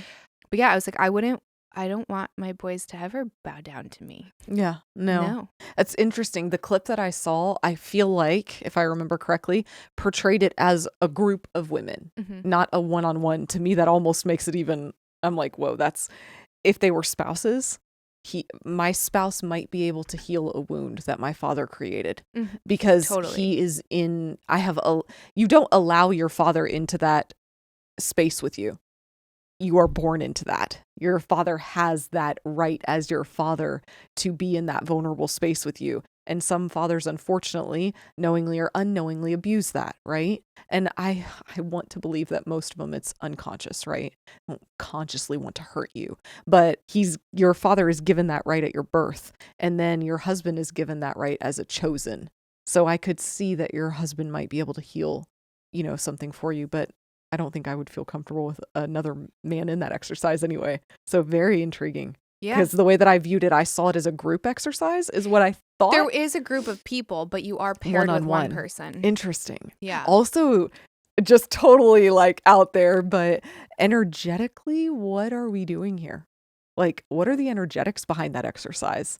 The ongoing effects of it too. Right. It's like this, just like you said, that is a very... How's that integrating? Yeah. Do you have follow-ups? Yeah. Do you help people process that? Not just that. It's like between these two people that have never met, we're creating a pretty big representation. So there's energy behind everything. What was that energetic there? I'm really curious. I'm like, oh, man. Yeah, I'll have to ask. Because again, like I didn't get to experience it firsthand. I just got the snapshot of what he shared so far. And because your husband is so like interested in these things, I would be very curious if he has felt any lasting impact himself, because it was supposed to be for the woman, right? But the man gave. There was a huge give there. Yeah. So then what has come of that? I'm very curious. I think to touch on like that healing aspect between like the two divine energies, it's for the healing, like my father wounds, because like, and they're still there. Like if I talk about it at depth, like I'll probably still cry, and then that says that there's a wound that's still being touched. And I'd be lying if I said if that's ever gonna go away. I mean, I have two beautiful children, and it's like I have this like the original man in my life that wants nothing to do with anyone, and that's heartbreaking. You know what I mean? Like that's really heartbreaking. And I spent so much of my life finding men that were either like him, that were, kind of abusive in one way or another, or the exact opposite and like very soft and feminine. And like, that's not what I'm attracted to, but they can never hurt me. What healed it for me isn't my husband ever going groveling at my feet, because he's not that kind of man. He would never do that. But it's like him just showing up. Him being that rock, being that masculine and over again. Stability. How he parents, how vulnerable he is, not by making himself small, by like setting healthy boundaries, by sharing how he feels, by tapping into like his heart center. Like by protecting me in whatever way, like whether it's like just even my energy, like protecting that, but like showing up, like being that pillar, being strong, seen, and like big. Yeah. So it's kind of the opposite. And then for him, he's going through a lot of healing mother wounds and healing kind of like that feminist kind of like masculine domineering archetype for him. And I think that for him, and I can't speak for him, this is just like my perspective of obviously everything, but the more that I lean into my feminine and softness and surrender, like that's being healed. Him seeing me mother versus how he was mothered That's exactly healing. what I was thinking. Yeah. And for you, some of the healing for your father might come from your sons. Oh, wow. I didn't think of that. Yeah. Mm. I know that in my journey with my kids, I feel like they have been the greatest teachers. And I think that's why I parent them the way that I do, because I'm like, the amount of blessings that you guys have given me is, they don't even have to understand it. And I think that if we're open to that, like they're here to teach us. We so frequently get it wrong. It's like, oh, well, I'm going to teach. Oh, please. Your job is to protect them, right? The real gift is what they bring and teach you. Yeah, I feel like with each one, they've cracked me open a little bit more. And I was like, whoa, I'm just so much more gushy. And like, I feel Wait till they're teenagers. And you're just like, oh my God. And even you getting to watch your husband love them. I think that too. That's massively healing. Yeah. I'm like, this is a dad. This is a man. Beautiful. Right? Like that can exist. And if I was in this place of blame, which we're still in like this war of the sexes, I wouldn't see that and I probably wouldn't have him. So it's like, what are you really gaining from blaming the opposite sex or partaking in this or that, or we're at odds with each other instead of seeing what a beautiful compliment we're supposed to be? Yeah. Also, I think remembering that, this saying is forgiving, but the hand that gives isn't always the same hand that you receive from. This also goes for wounds. So the hand that gave you the wound might not be the one to give you the healing. So just remembering and being open to that, I think, is really important. That, it's a lot of times we're like, you hurt me, so you fix it. And it's like, that's not how it works. You hurt me and I learned. Thank you for that experience. And someone else is being brought into your life to help you heal, right? The right person, the right child, the right friend, the right husband, the universe is bringing it to you. Now, you've been pretty open about your mission, which is like connection and enlightenment, unless that's changed, because obviously things change. They do. But I think it's like that's a beautiful mission. I don't think you can do much better than those two things. On your path to enlightenment, I think with a lot of that content, we talk a lot about healing and like trauma and things like that. Two things that I'd love your perspective on are, how do you get into a place where you are open to healing, like you're able to heal and forgive and like really embody that? And then how do you avoid the trap of perpetually needing healing? That's interesting. I love that. So being willing to forgive, I think for me, it hit me that I'm hurting myself by not forgiving. I'm not hurting the other person. The hand that dealt that pain, me hating and they're not receiving that. So it's like, what are you doing? You're just hurting yourself more by being unwilling to forgive that. And just because you forgive something doesn't make what happened okay. You're not justifying or allowing that to happen again. I forgave, and now I have learned and I have different boundaries. Not for that person. I have a different boundary for myself because I can't control that person. They might do the same thing again, but they won't get the same response from me because I've learned. And so in order to really, I think, learn that lesson, you have to be willing to forgive first. Because if you're still in hatred and blame and victim mentality, you can't grow. So it's like, first I have to allow that to process. So giving yourself the space to process that and really let it go. And being willing to do it multiple times. Some hurts take a lot of forgiveness over and over. You're like, haven't I already done this? And it's like, well, maybe you have, but now obviously you need to do it again. Just like you said, if I really talk about this topic, I'm gonna cry. And there have been many things in my life where I felt like that. And thankfully now, sometimes I like to check in with those things. Like, okay, how do I feel about that now? Like, can I talk about it now? And so I think it's an important part. And honestly, as I progressed down that path of forgiveness, what I really came to, and this is going to sound so woo-woo, and I don't even know if it's right. It just works for me. Well, we've got crystals and baby Buddhas, so you rub them all. Bring the woo. I'm like, I really don't feel like I have to forgive others anymore. Who am I to forgive you? Come on, man. We're all on a journey. That doesn't mean that I just don't think it's really necessary. I used to feel like until that person apologizes, I can't forgive them because they need to learn their lesson, and I would be letting them, overstep boundaries and and now I'm like, that has nothing to do with anything. They are being who they are, and they're in that part of their journey.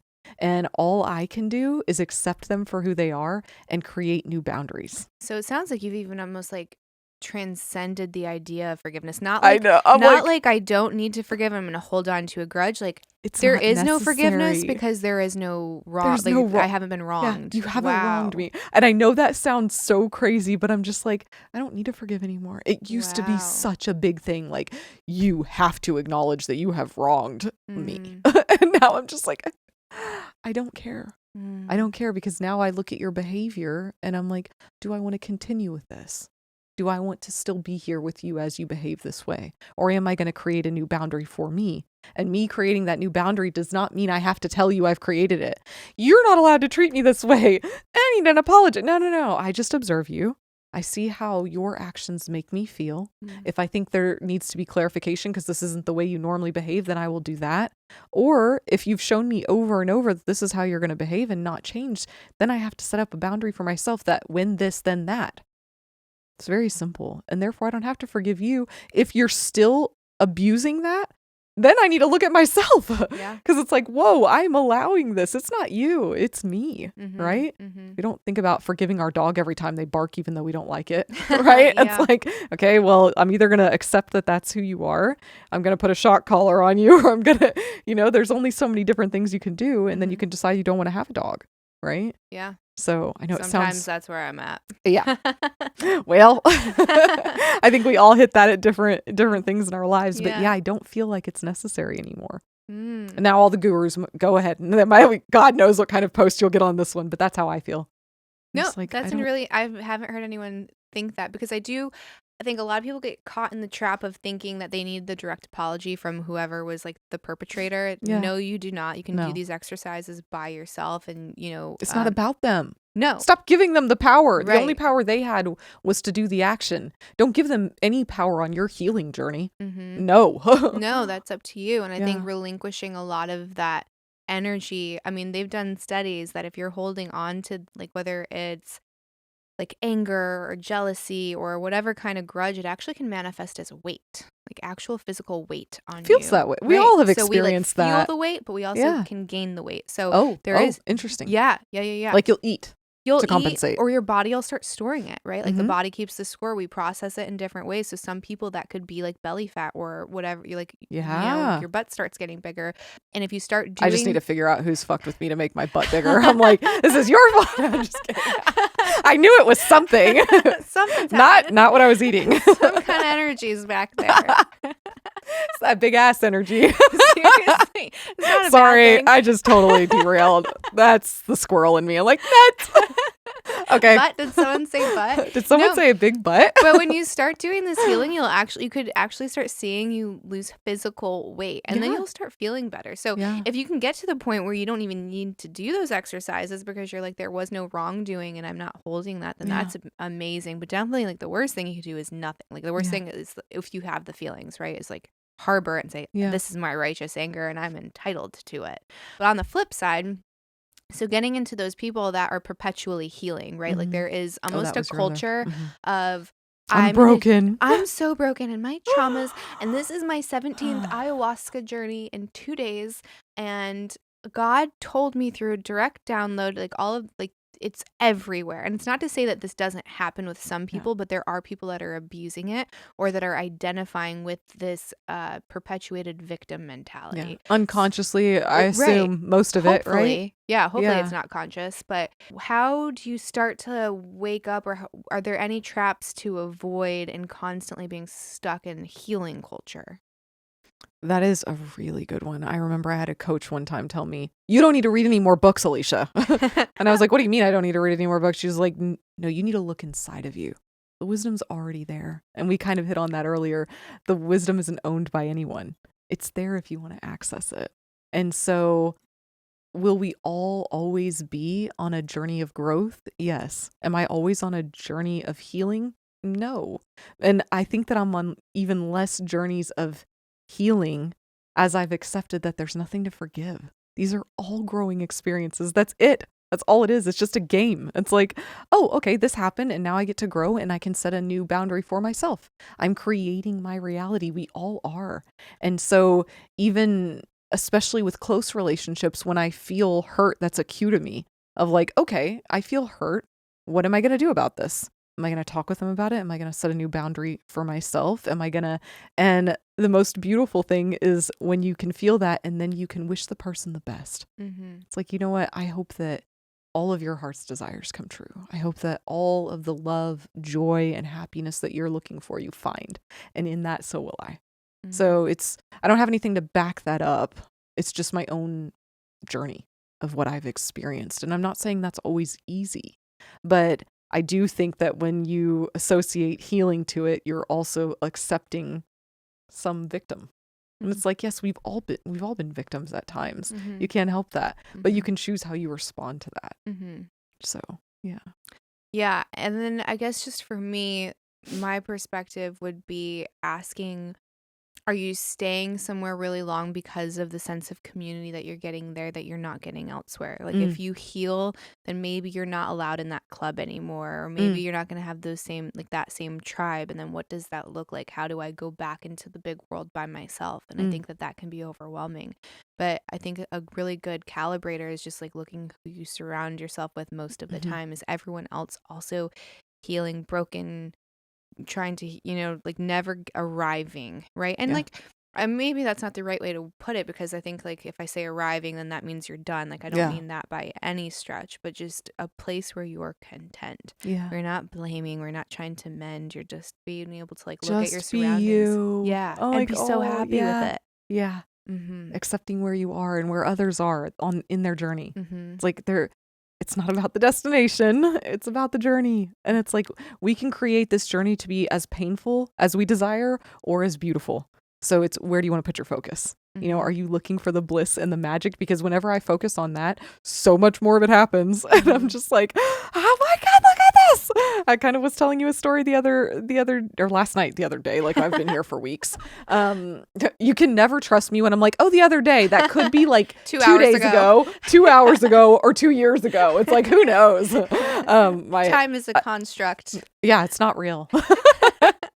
Except for when you have an appointment with me, I'm really good. Like, please be on time.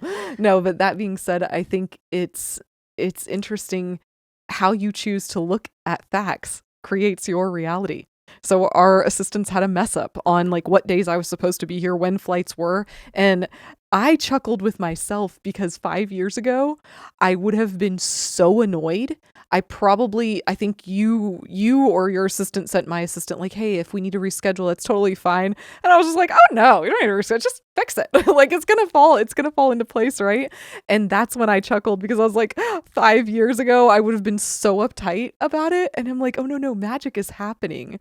And I saw the magic. And because of this mess up, I got to meet the muse that I've had for 20 years. And I'm like, what a huge blessing, because I was willing to go with the flow instead of micromanage and control everything. And the peace that came with that. Whereas 5 years ago, I would have been so twisted, like, well, figure it out. Let's figure this and da-da-da. And I was like, it's all going to fall into place.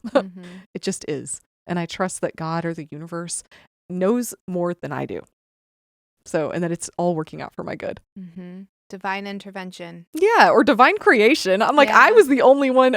We were the ones that were in the black. Like, we didn't know. We were in the dark. We didn't know, but the universe did. The universe knew where everything was happening. So it's like, we're along for this beautiful ride. I'm not saying we don't have decision and input, but our decision and input, I think, is more so how we decide to respond and receive than create and demand, if you will. Like, so much more fun that way. So when it comes to receiving, do you have practices, like any meditations that you get into a place? Like if we talked about Dispenza a little bit earlier, and he has this analogy where your mind is kind of like the antenna and your heart is the receiver. So you can kind of like cast out what you want, like whether it's a job, a lover, a place that you want to move to. But unless you get to a place where you are feeling gratitude, embodying bliss, and being in that moment, like going into the quantum field and like being in that place, that you're actually not going to be in a place to receive.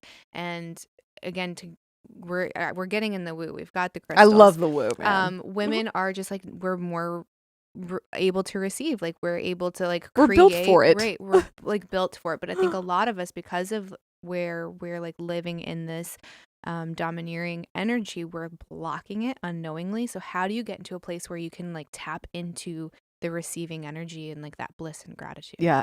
So for me, and I think you hit the nail on the head, whenever I am in my masculine in that like slay it and crush it, which I try to avoid it now. I'm like, I was so in that for so long that for me, my goal is like, I don't need any help being in my masculine at all. I can close my eyes and be there instantaneously. For me, it's my feminine. And so the way that I know that I'm in receiving mode is, do I feel blissful and happy and joyful and like a little kid? And the cue that I got was when I talked to my really good girlfriends who are also magical. I always chuckle because I'm like, I sound like I'm 11. I'm like, hey girl, guess what and like we just back and forth. And I'm like, that's pure joy. There's no ulterior motives. There's no controlling. There's just enjoyment of what I have received.